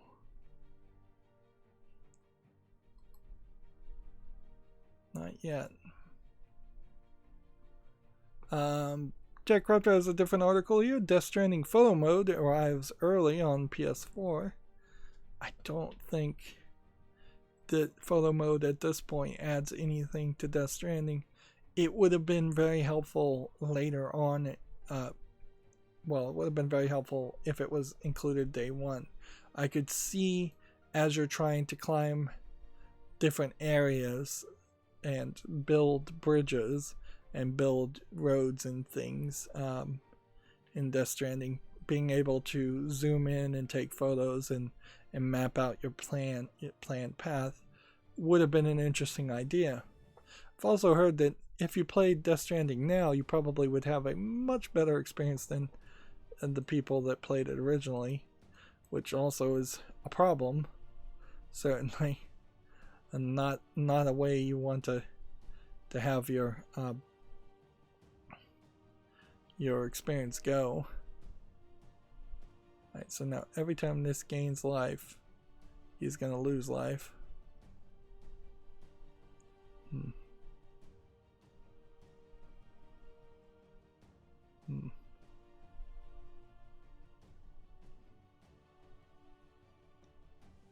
So, don't really need to attack there. Moving on, Gamatsu has an article. Cat Girl Without Salad, Amuse Bouche, now available for the Switch. A WayForward developed April Fool's Day joke game returns. This is a shooter from what I saw. Like, when I was looking at this, I was thinking, could you have like an intern at a video game company program something like this, teach them how to program and help them, and then release it as an April Fool's Day joke? And are you within the rules and the spirit of internship at that point? The answer is probably no, because theoretically an intern is supposed to do work that only benefits them. So unless you were releasing this game for sale and paying 100% of the proceeds, like every single bit of the money to the intern. There's some benefit that would be going to WayForward. And even if at that, just publishing it as a WayForward publisher, there's still some proceeds. There's still some benefit going to WayForward. So I don't think you could really do that. But I don't think too many people would really complain either if you had an intern in a game company make a game and then you promoted that game and let them use that on their resume to show how like successful and how much they'd learned and things like that. Well, they beat me. I don't know how they beat me, but they beat me. I thought I had that in the bag. Well, you can tell this white deck is not winning, and I have no interest in going back and adjusting this white deck. So let's just play one more game, and then we'll get back to playing ranked, I guess. But yeah, as for the actual game, Cat Girl Without Salad, it looks fine. It looks like it might even have a few tricks compared to a side-scrolling shooter game. It does seem a little too zoomed in, but as an April Fool's Day game, if it's free on the Nintendo eShop in particular, I didn't catch whether it cost anything and I just closed the tab. That would change the factor quite a bit also. But if it costs money, I probably wouldn't really recommend people paying for it. Next, we have a game called Lucifer Paradise Lost, which looks like a top-down shooter, low-effort Unity game. Not worth anything. It's $1.99 English only. Yeah, it looks like garbage. Although it does introduce an interesting idea of what if Binding of Isaac was a little bit more of a top-down twin-stick shooter than it is, which would probably just mean you would make it easier and make it in such a way that that you could take a lot more hits and a lot more damage. Like that's really the only thing you would change on it, is just like a new mode in the game where you have 100 life and you lose 1 life with every hit, and the enemies, I guess, would be perhaps more bullet spongy. Yeah, it really wouldn't change much, would it?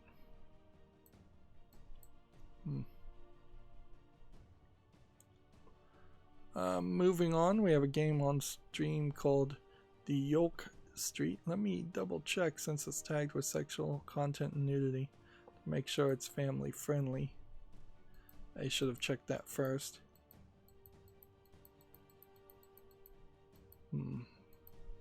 Yeah, it looks fine. To me, it looks like it's Monopoly. Yeah, it looks like it's pretty much Monopoly clone. A low effort Chinese clone of Monopoly, if I was to guess, and doesn't seem like they're even really doing a good job integrating any kind of lewd theme or element. It's $4.49, English, Chinese, Japanese, simplified Chinese, which would have me leaning to believing that it is a Chinese game. Alright, so now it has flying, so I can attack that. So yeah, then that game doesn't need to be on the follow list. Next we have Age of Pixels, which pretty much anything with pixels in the name is not going to interest me much. And this visually definitely does not look interesting. Is there anything else to even say there? No, not really. Discounted to $6.79 English only. Nothing. Absolutely nothing.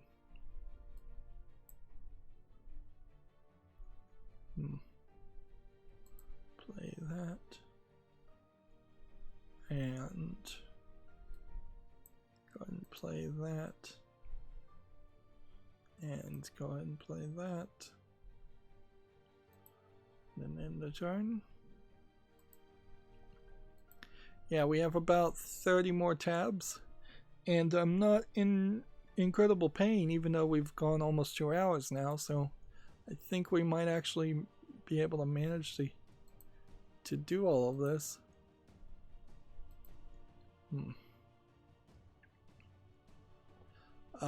TechRaptor has an article. Inazuma 11 Heroes Great Road has been delayed until 2021. I think we may have already known this.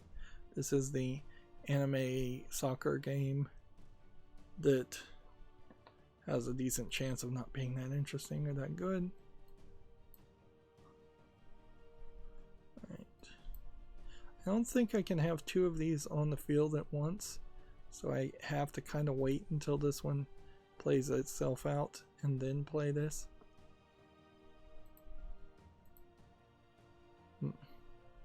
OpenCritic has an article here. Bethesda will not hold an online press conference in June. Okay. They are the first of the people that would have had a major presentation at E3 to decide not to even have a press conference. And I wouldn't be surprised if we run into more people that decide to go that direction and not even announce things in that artificial time frame, and instead announce things when they're good and ready. It's not like Bethesda really even has anything to announce, because they don't have the next Elder Scrolls game ready. We know that. They don't have a new Fallout game ready. We know that. They don't have their space game ready. So they were going to have to stretch and tease regardless, and they knew that was going to be the case. So I wouldn't be surprised if maybe next year they actually have something to show. But yeah, I don't think Bethesda has anything new to announce. They probably were going to spend a ton of time talking about a Doom Eternal, and that's already out. Alright, moving on. Twitch Prime April loot in games included Doom Icorn Slayer, which I don't know what that means. Doom Eternal fans acquired the Doom Icorn Slayer Master Collection to get an exclusive skin, play animations, and an upgradable podium and more. Destiny Borderlands 3's gets you a gun and some golden keys. Apex Legends, Rainbow Six Siege, World of Tanks. I'm only mentioning the ones I'm really caring about as far as what they actually offer. Ring of Elysium, FIFA, Raid Shadow Legends. Far too many advertisements for Raid Shadow Legends online, by the way. Far too many advertisements. And Black Desert Mobile. So 5 games also you'll get free. Turok, Etherborn, Light Matter, Earthlock, and Cathy Rain. That is a pretty pathetic selection of games. Even Turok, like Turok and Cathy Rain I've actually heard of, and Turok is extremely old unless this is a remaster, and even a remaster remake of Turok is still not that interesting. And Cathy Rain I think is mostly just a point and click adventure hidden object game. So yeah, every month these Twitch Prime loots aren't as good as they would be. And if I really were to think about it, I really don't get a lot of benefit for Twitch Prime. You get mostly free shipping, which you would get over $35 anyways for most purchases. You get Twitch Amazon Prime Video, which isn't amazingly great selection for me, and I barely ever watch.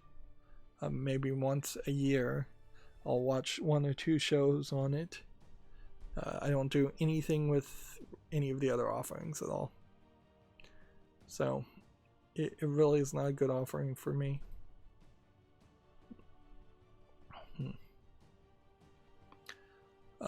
Moving on, TechRaptor has an article, game that shows the power of human spirit. This is apparently an opinion listicle. Nier Automata, Journey, Life is Strange, Steins Gate. Haven't played that one. Undertale, haven't played that one. So yeah, it's a listicle of just five games. I suppose it is also. I haven't played Nier Automata either. Sacrifice a creature. Guess we have to sacrifice that. Sacrifice 2 creatures. Darn it. Well then I guess we have to sacrifice both of those.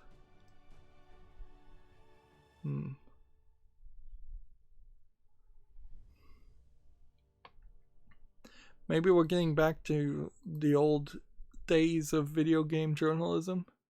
Maybe we will start to see more listicles and more pointless articles happen now that people are a little bit more settled in. Particularly, I guess this week there probably aren't any major announcements after Half-Life Alyx and Doom Eternal. I really wouldn't be surprised if we don't get any major announcements for at least a week to 3 weeks. Gamatsu has the PlayStation Plus free games for April. It looks to me to be Uncharted 4 and Dirt Rally 2.0. I think we already even knew that, but I'll mention it again. Let's see. TechRaptor has the same article. Bethesda not hosting a digital showcase in June. Clearly they planned on doing that at one point in June, because otherwise they wouldn't all be saying specifically in June. They would be saying at all, or this year. Next we have a game on Steam called My Jigsaw Adventures Roads of Life, which is tagged as a visual novel, and it doesn't look from that trailer like you're really doing jigsaw puzzles. It's not until you look at these screenshots that you realize you're doing jigsaw puzzles of landscapes that are a little bit too soft and lacking detail. This really isn't going to make a great jigsaw puzzle. $4.49 discounted. No reason. No reason to put that on the follow list. No reason for anybody to buy that. There seems to be some differences on how they're titling the same announcement. Some people are saying COVID-19 is preventing Bethesda from hosting a digital E3 showcase. I think that is an incredibly generous and dishonest way of presenting it, because there really is no reason why you wouldn't be able to make pre-recorded footage and stream it out online while still social isolating. Gamasutra has an article here. Terraria has sold over 30 million copies across all platforms. So yeah, Terraria really successful there. It's also worth mentioning that compare that to the 10, I think maybe 12 million that Nier Automata sold, and that really goes to show how something a little bit cheaper and more widely appealing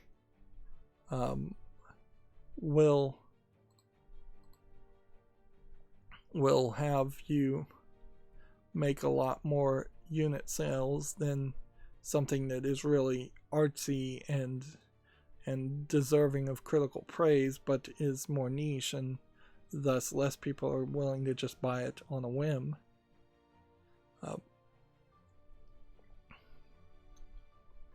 And I don't know what the numbers for Minecraft's total sales on all platforms are, but I wouldn't be surprised if it's approaching 100 million to compare that to Terraria. Next we have a game on Steam called Stacks on Stacks on Stacks. This looks like it is a stacking game that actually looks more polished than most of the low effort stacking games I've seen. But I don't know if there's really something here I'd want to play. $11.69 and a bunch of languages claiming full audio on all of them. Let's come back here. Do I want to play a game where you're doing 3D platforming, Tetris, stacking? To what reason? No, this looks a little too asset flippy, and the main goal, just stacking things, does not look particularly interesting to me. So I'm gonna skip that. I'm actually feeling, because I'm feeling better right now and not in pain, I'm actually being able to make more critical decisions than I have been in the past couple of weeks, where otherwise I've just been like, whatever, I don't want to think about it, let's just put it on the follow list and deal with it later, which is what I often do, is I just don't want to think about it, so I'll put it on the follow list. Moving on, TechRaptor has an article. GameVice is trying to block the US imports of Nintendo Switch. This is weird because last I had heard they lost the patent attempt or trademark battle or whatever it was with Nintendo. So now that I guess they're trying international law to stop the imports of the Switch, which right now the imports of the Switch are pretty much stopped anyways because there's just not enough units being developed and built and assembled in China. But yeah, GameVice is acting very crazy. But at a certain point, I guess they committed themselves and have nothing they can do otherwise. Their entire business model is probably on the verge of failing and collapsing if they cannot convince something to some court to stop Nintendo from selling Switches, so that they can convince Nintendo then to pay them some extortion money or license fee, which is what they're really after. Yeah, I'm gonna lose here, but that's fine. Next we have Brick Breaker VR, which is Arkanoid in VR, which couldn't think of a worse combination of game and technology. Early access, $19.99, English only. Again, not making it to the fall list. I don't think I want to specifically play anymore. Like, we got the 2 daily quests done, and that's pretty much it. I may play more off screen, but I think we're just going to cover the rest of the news and call it a day. TechRaptor has an article here, April Fool's Day 2020 Gaming Roundup. Platinum Games announced Soul Cresta for an April Fool's joke. Soul Cresta as an old school shooter released. It's a continuation of Moon Cresta, an old school arcade shooter released in the 80s. See, Flipnote Studios on Switch.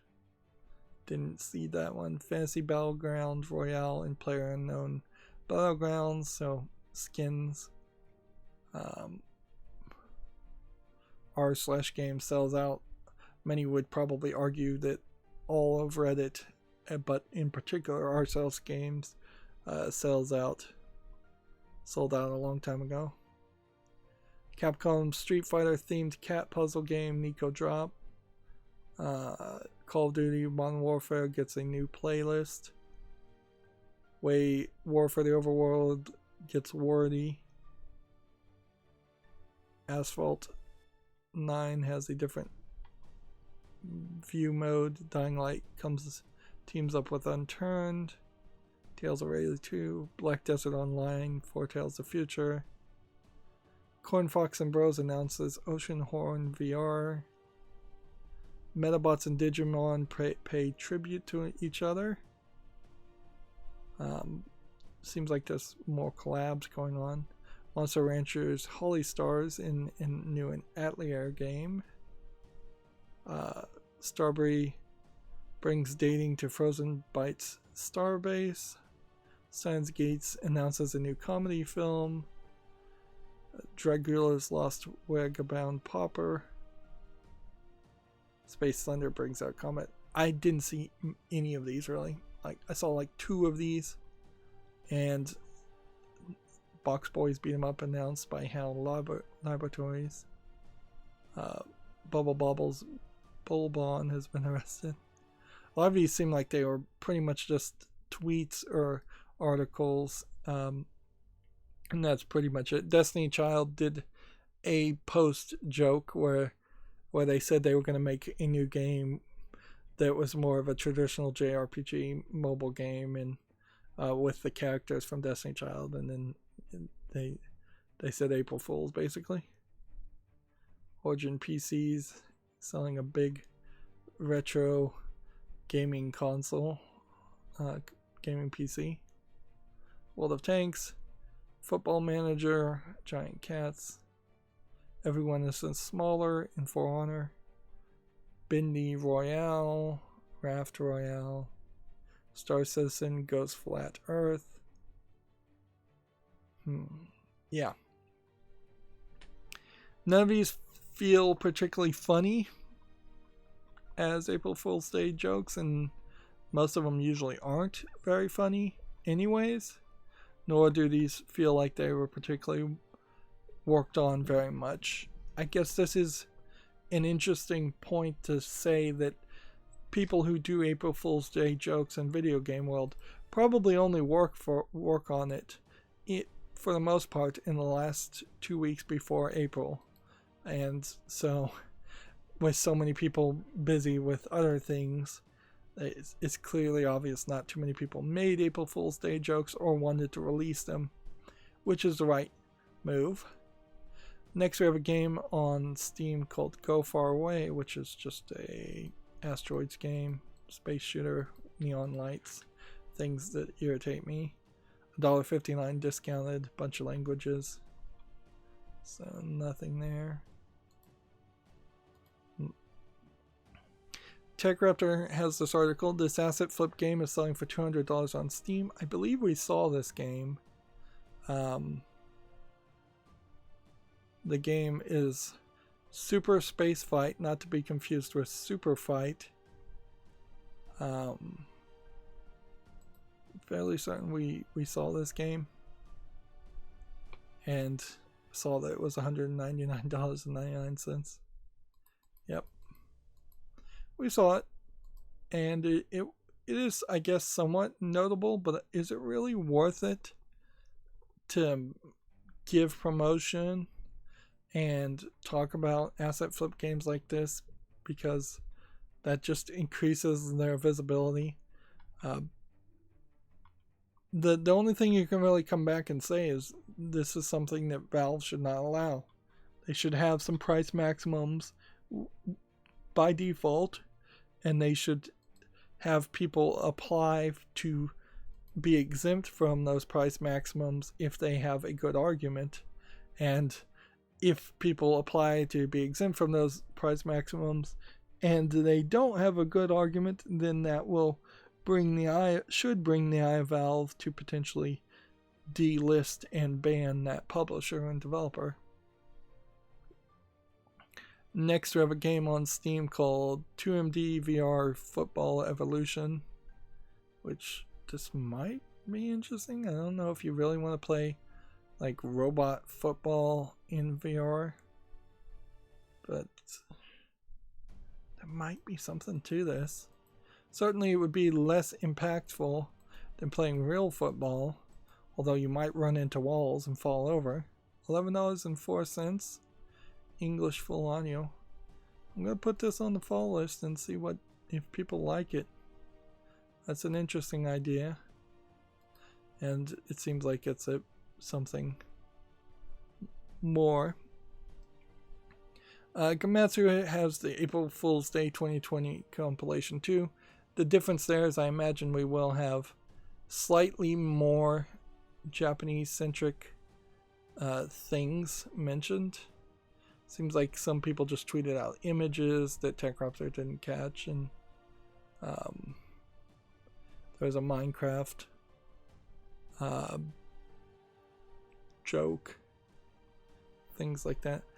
Maybe TechRaptor bent it down to just things that actually affected in-game experience. But yeah, then you can see the Gematsu article has a lot more screenshots, a lot more links to videos, if you really wanted to enjoy that.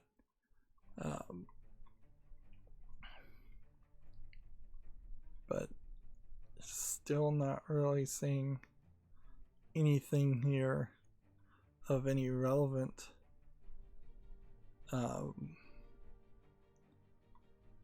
bit of information. That's the whole problem with April Fool's Day jokes, is that they're just lies and wastes of people's time. There really isn't. It's not like they even try to throw out ideas that they think might work or might take off, like something that has like a 1% chance of actually being interesting, so they put it out on April Fool's Day and see what the reception is. It's things they put out that are completely and obviously never a concept or game idea that they have any intention on making or selling. So it really is just a waste of everybody's effort. Like, I would, if I was a game developer, I'd say all your crazy ideas, things that would never get approved, let's put those out as April Fool's Day jokes, and then see if any of them get reception, and then potentially turn some of those games into actual games. There have been a few rare occurrences where April Fool's Day games are interesting or worth actually making, but the vast majority of them are not even a complete concept. Moving on, TechRaptor has an article. Planet Zoo journeys to South America for a new DLC pack. Alright. If you're interested in that game, I'm sure that's a useful bit of information. Here we have a game on Steam called A Giant Problem, which looks to me like it's not much. It's like a maybe VR asset flip tower defense game. I don't even know if I'd really call it an asset flip game other than just an ugly looking polygonal game. Might be a better descriptor. Early access, requires VR, $5.99, English full audio. That's a little too cheap for a VR game. And it does kind of look like it's a stand in one place tower defense type game. Let's see. Gematsu has an article. Ishigami no Kizuna launches April 7th in Japan. 3 new gameplay videos released. This is some smartphone game. So what kind of smartphone game is it? Here's a battle video, so I'll probably show. Quite the intro. It's a tile placement kind of RPG game. Doesn't look terrible. Maybe it'd be a little difficult to play this on a small cell phone screen. A lot of the games, as they get better, do tend to look worse and worse on smaller cell phone screens, which creates this weird problem where let's look at the training video here. Cell phone screens are perfectly at the right size for most uses, except for gaming, and people want to put more games on the cell phone.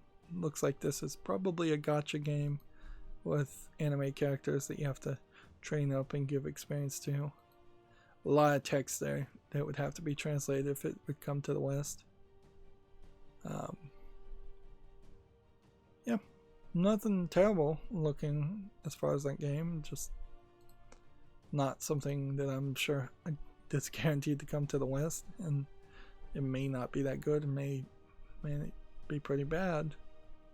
Next we have something with Asian characters called Half-Light, I assume, not Half-Light. Half-Light. Looks like it's a horror game. Maybe a Korean horror game, maybe a Chinese horror game.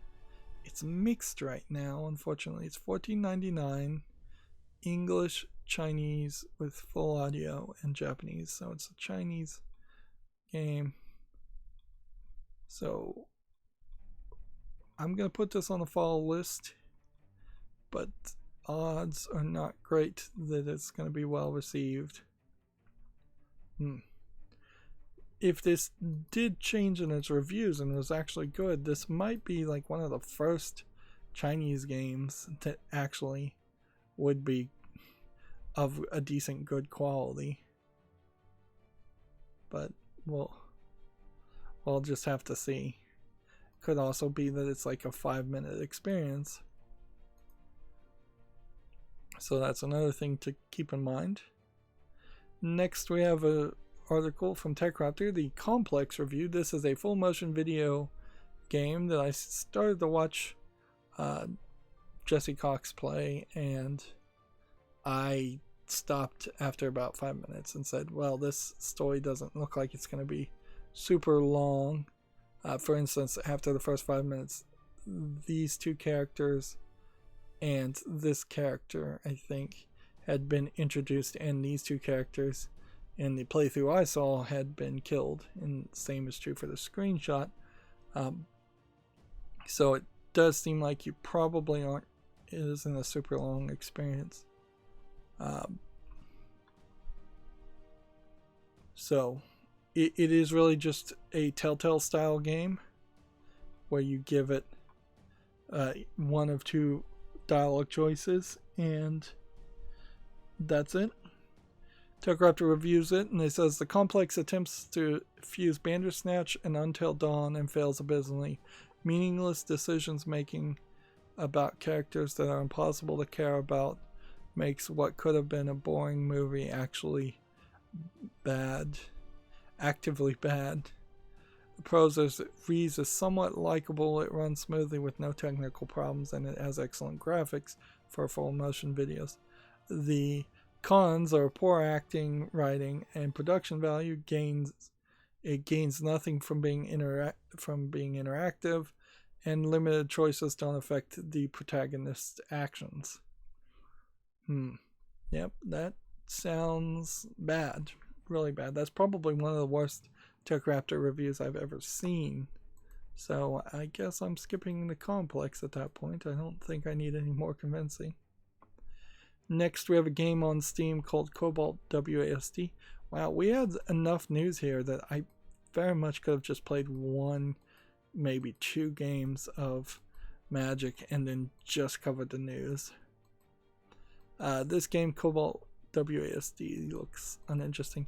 And honestly, anything with WASD in the title tells me I don't want to play it, because I don't want to play without a controller and do a mouse and keyboard type game. This is free to play, English only, single player, online player versus player. It's probably extremely short. Regardless, it's uninteresting visually. Next, we have a game called Pancake Sailor. That this might just be an asset flip of a sailing game. We've seen a couple other asset flip sailing games or sailing simulator games, and yeah, it doesn't really seem like there's anything here. Free to play, English full audio. Yeah, absolutely nothing there that you would. I guess it's free to play, so I guess if you just wanted to simulate sailing, you're fine there. Next we have Goofy Golf Remastered, which does not look like golf at all. It looks like a slot machine gambling, of which only one slot machine exists, and it's pretty boring and ugly looking. $6.99. Third party EULA, English full audio.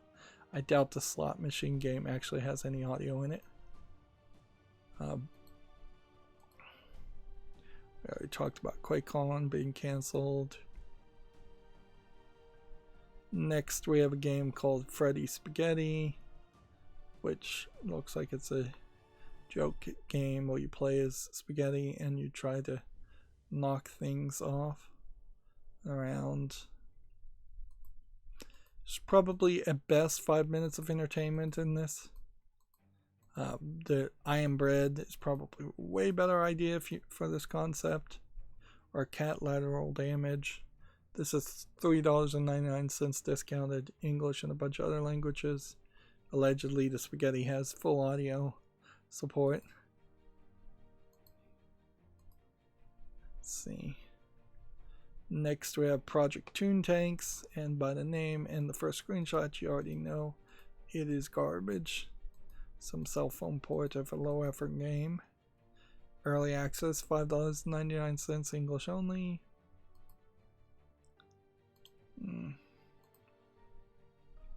This was some interesting news. Sony Interactive Entertainment Japan studio establishes an external development department. Various organizational changes inaugurate the new fiscal year. So that pretty much means that the Japanese branch of Sony PlayStation doesn't want to make games internally anymore. Although I'm not sure they ever made games internally. And the bigger story still is that they've seemingly given up any interest in running PlayStation and Sony Interactive Entertainment at all and allowed California to run it. Although currently they may be regretting that and rethinking that, considering how California right now is completely locked down and Japan has yet to really decide that they want to lock down. Although they're probably only a few days away from having to do that. See, the external development department established, product development department was renamed, studio operations department was renamed, creative product services was renamed, the product technology department, it was abolished, which I would assume that would be the people that made developed the PlayStation 5. And the business development department was abolished, and I assume that would be the department that would be in charge of maintaining good relationships with third-party businesses and third-party game publishers and developers, particularly. Yeah, each of these renaming things also aren't just really renaming for the sake of renaming things. They imply that going from product development department to internal development department means they are no longer going to be product focused or solely product focused. Going from studio operations to financial and administration means they're going to try and be more professional and not really deal with studios as much.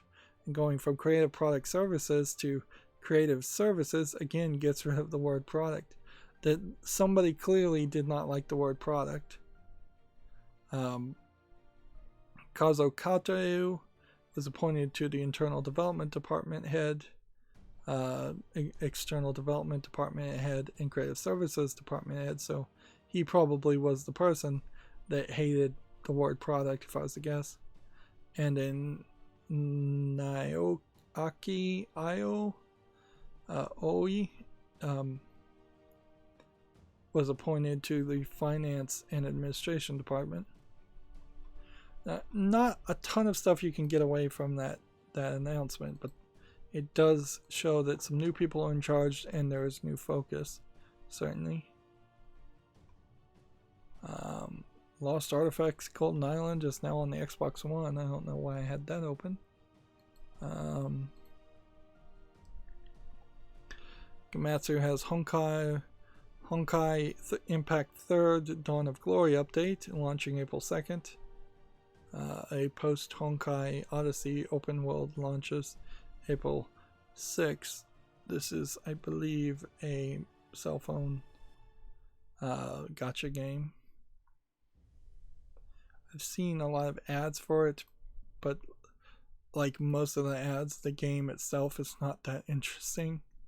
So, And I feel like what they probably do in a lot of the YouTube ads for these mobile games is that they, yeah, this actually looks not like a cell phone game. Not the cell phone version of a game.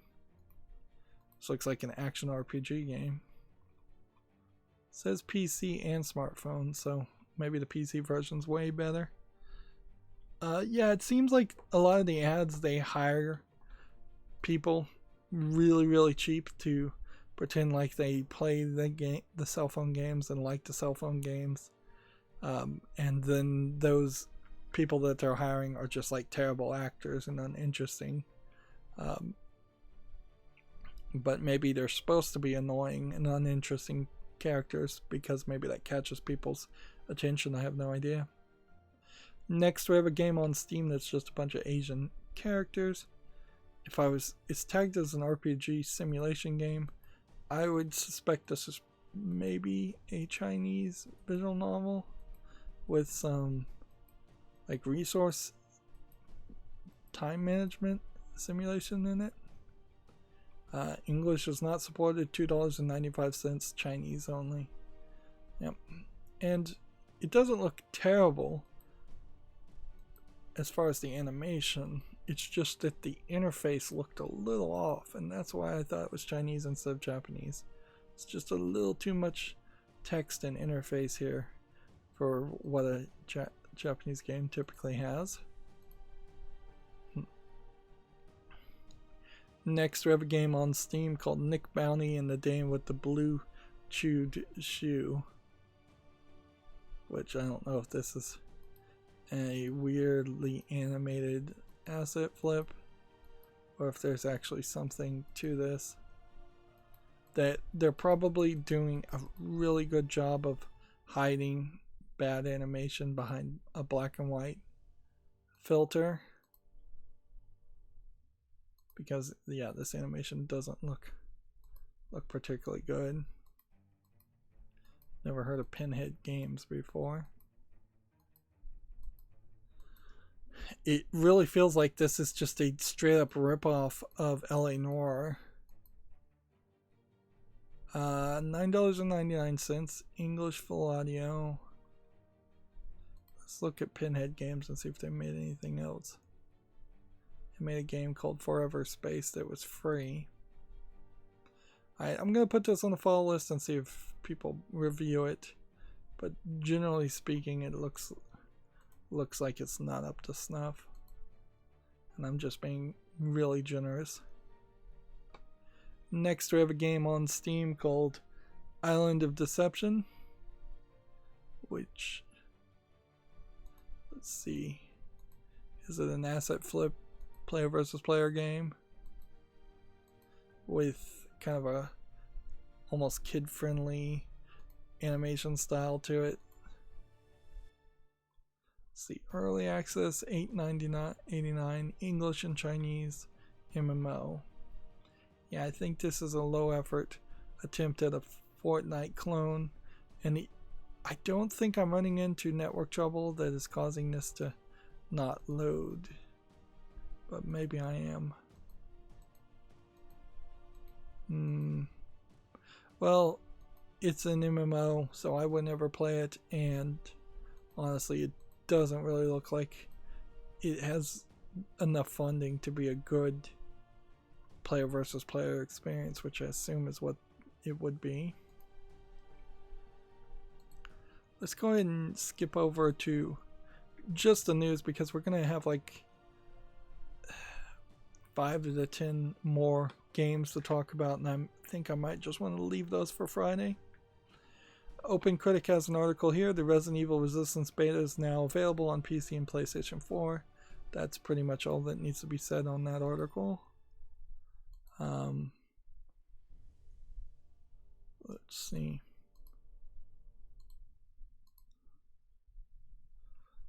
Gamma Sutra has an article. Kojima Productions is working remotely after an employee was diagnosed with COVID-19. That's pretty much too little too late at that point. Everybody's been exposed, with a good chance that everybody's been infected.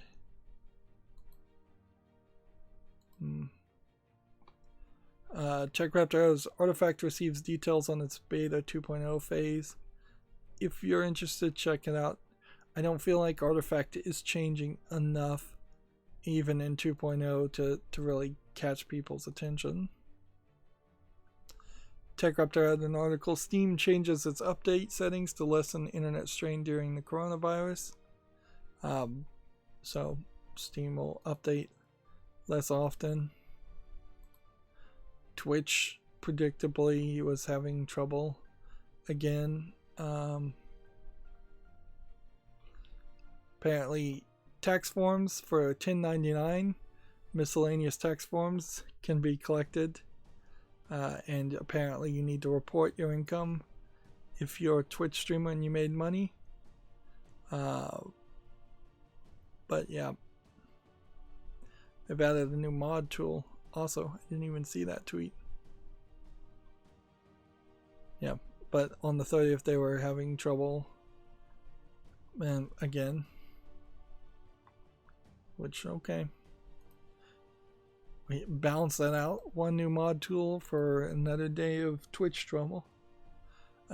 As I was thinking about it, I imagine, and people should keep an eye out here, how many schools or educators are going to stream on Twitch? I imagine the number is going to approach 0 because it is just not established itself as a safe and good place for kids to be on. The same could easily be said for YouTube, but the perception is totally different on YouTube. I would be perfectly fine with a school streaming on YouTube. I would go, no, you can't go on Twitch because I don't want my students going to Twitch and learning how Twitch works and how they promote a bunch of Twitch thoughts, for lack of a better term, and a bunch of hostile, angry streamers often too. So yeah, I imagine YouTube is going to succeed somewhat well with all of this self-isolation, where Twitch is not going to get that same benefit. Gamasutra has an article here. Xbox is encouraging devs to push updates during off-peak hours to lessen server strain. I'd like to see some real numbers on just how much bandwidth struggle there actually is, because it may not be as much as they're actually implying it is. Gamasutra has an article. Star Citizen developer Cloud Imperium raises $17.25 million in funding, and I'll leave it at that. And then Steam has the BAFTA Game Awards celebrating the nominees. So these are the games that were nominated, and they're putting them on somewhat sale, although that's not really on sale, and I don't think Control's really on sale either. Maybe Untitled Goose Game isn't on sale. So yeah, it's not really a great deal, and I don't know if you really should put any real weight on something being a BAFTA nominee. The main thing to take from something like this is that I don't believe Life is Strange 2 is actually $7.99. I think the first episode is $7.99.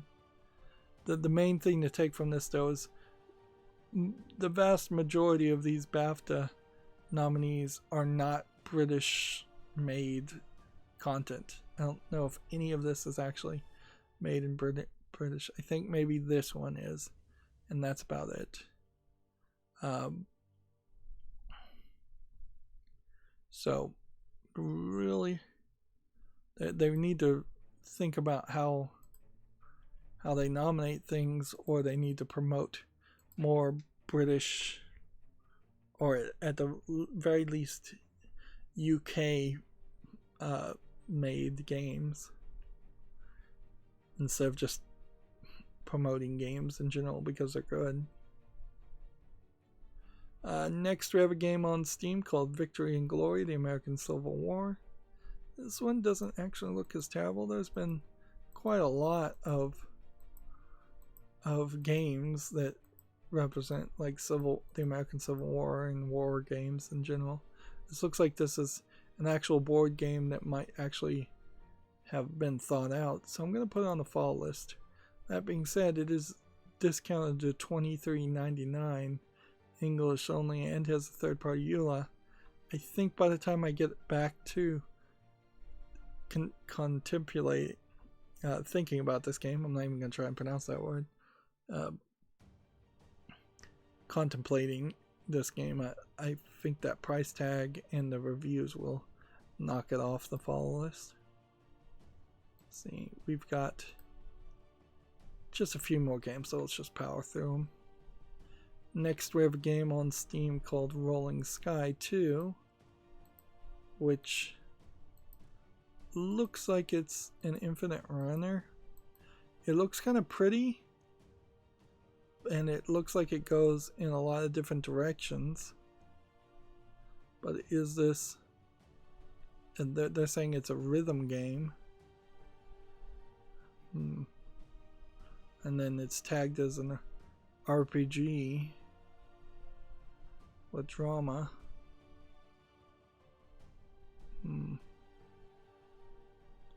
Yeah, I don't know if I really want to play an infinite runner, even if it does look particularly pretty. $12.99. English, Chinese, Japanese, Italian, and more languages supported. What I should do is see if I can find Rolling Sky 1. See what the reviews on that look like. Mostly positive. And this came out February of 2020. Here's the problem. They are already releasing a sequel less than a month later. So they're just flooding the Steam market. So I'm not willing to do that. I'm not willing to put that game on the fall list. Next we have a game called Automobilista 2, which looks like a racing game. And since the racing game looks pretty and all, I'll put it on the fall list. Early access, $29.99, English full audio. Sees also has a VR mode. Okay, that looks good enough. Next we have Computer Physics Simulator 2020, which looks like it is a clone of Computer Simulator, but looks even worse than the PC Building Simulator, whatever that one was called. Yeah. You're building your PC on the floor, which is never a smart move just because people could spill water or step on it. And yeah, it seems like it is really just going to be assembling a computer. $1.19 discounted is way too cheap for a game like that. So, yeah, obviously it's not going to have enough parts and enough interesting elements. Next, we have a game called Mad Catz World Act 1, Not by Meat Alone, which I don't know if this is supposed to be a joke point-and-click adventure game. It looks like that's what it is, so I'll put it on the fall list. Discounted to $3.99, although it is Act 1, so it's kind of episodic, and it's English and Russian, which is not a good indicator, but I'll leave it on the fall list anyways and see. Resident Evil Resistance Open Beta is on Steam. You can see it's already mixed, so people are not having a great time with it. I don't know why Resident Evil, Capcom keeps trying to make these multiplayer game elements for Resident Evil as a series. They should just give up on it and improve the main game.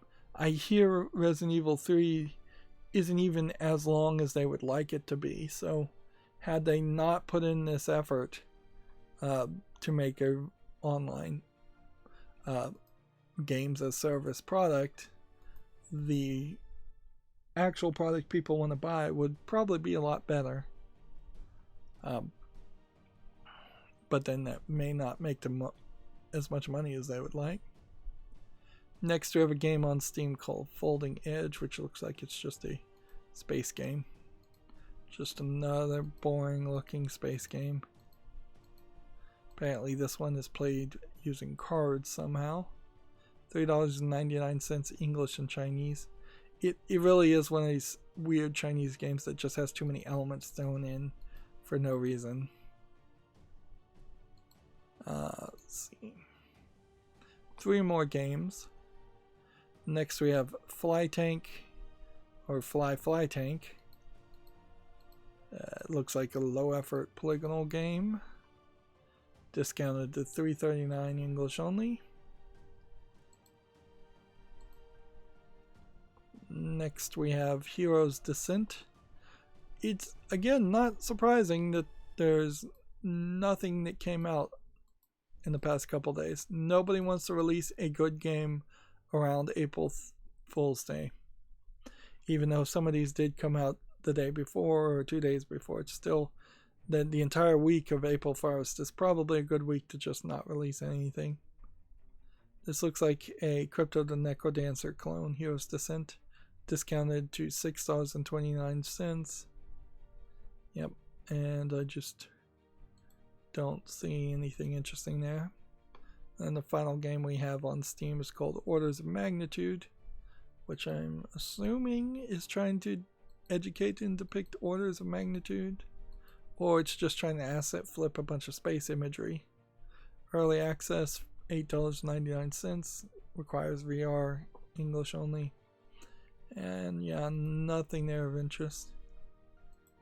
So then that brings me to the Humble Bundle, and let's see if there's any new bundles besides the COVID-19 bundle. And Coding Starter Kit bundle, if that interests you. That's a bunch of ebooks. Alright, so here's the COVID-19 bundle with a counting as far as how much has been raised, and it's, yeah, just a bunch of games. You probably have Lego Batman 3 Beyond Gotham has been added since the list I saw. Darksiders War Master Edition has been added. Jackbox Party Pack 2, Brothers A Tale of Two Sons. It's probably wouldn't be a terrible bundle to get regardless. Double Fine Adventure. Was there actually a game called Double Fine Adventure? It's not on Steam. So some of these are not on Steam. At least that one is only on Good Old Games. Well, let's see, let's go back up and see if any of the other games are not available on Steam. No, seems like only Double Fine Adventure is not available on Steam, and it's a video anyways. It's not a game. Pac-Man Championship Edition 2, I may not have that. Mortician's Tale, I don't have that. Good Snowman, I don't have that. Rebuild 3, I may not have that. I wanted to cover that at some point as a PC version. And then there's a bunch of books that are now getting also offered of different kinds. Just a whole bunch of comic books, volume 1s of Saga and Oblivion and The Boys, Red Sonja, Army of Darkness, Spawn. Let's see. So how much do you have to pay for this? Let's see, to get the bundle, I think you have to pay $30 or, let's see if you can just put in a custom amount of 0. Please enter at least 1 penny.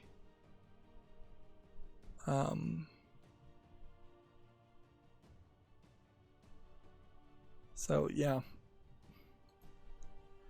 0.01. Can't read this. You must pay $30 to get the Steam key. Okay, so you have to pay $30 if you want the Steam keys. Otherwise, you're just gonna get downloaded versions of all the games. Which, if you don't care about it being on your Steam library, you can apparently just pay a penny that goes to charity. Otherwise, $30. $30 is probably a lot to ask right about now. It's probably not a smart move to spend an extra $30, particularly when you're almost guaranteed to get half of those games duplicated because you already have them. I guess if you were just brand new into if you're brand new to PC gaming, that would be a great deal, but if you aren't, that's about it. And now is not even really a great time to build to build a PC and get into PC gaming, because you're going to have a hard time getting all the parts in a reasonable amount of time. You do have the time to put together and learn how to put together a computer if you already had the parts and install Windows and all of that, but that's pretty much the only thing you can do is hope you could get the parts, and probably not. Same is true for console gaming. If you didn't have any games, if you didn't have any games to play or any backlog of any sort, you really would be in a bad position right about now. But I guess that's unlikely to be the case for most people. Apparently,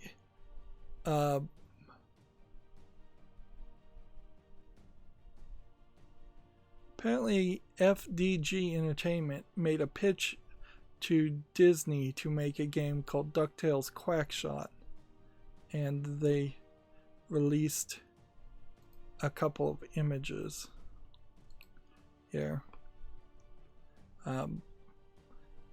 It was not canceled, I don't think, as more in the sense that it was just never picked up. Which, okay, interesting idea, certainly. I'm sure there's a lot of games that were pitched.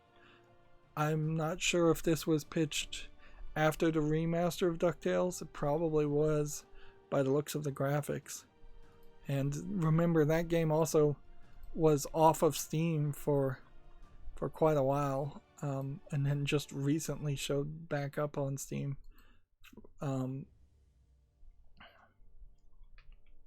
So, what was I trying to say there? Yep. I don't think Disney has a great repertoire or a great relationship with the developers of DuckTales and the DuckTales games in general. Although I think it was WayForward that made the DuckTales remastered, not FDG Entertainment, but maybe they were a third-party company in the background. Alright, well, I've scrolled down my Twitter feed and there was very little new news. So, I guess that's going to be it for this stream. As always, I ask you to like, share, subscribe, comment, and watch every second of my videos. If you want a friend or follow me on any social media sites, there's a bunch of links down below. And if you want to support me further, there's a link to Patreon, or you can friend me on Steam and gift me a game off my wishlist. Thank you for watching. Have a good evening.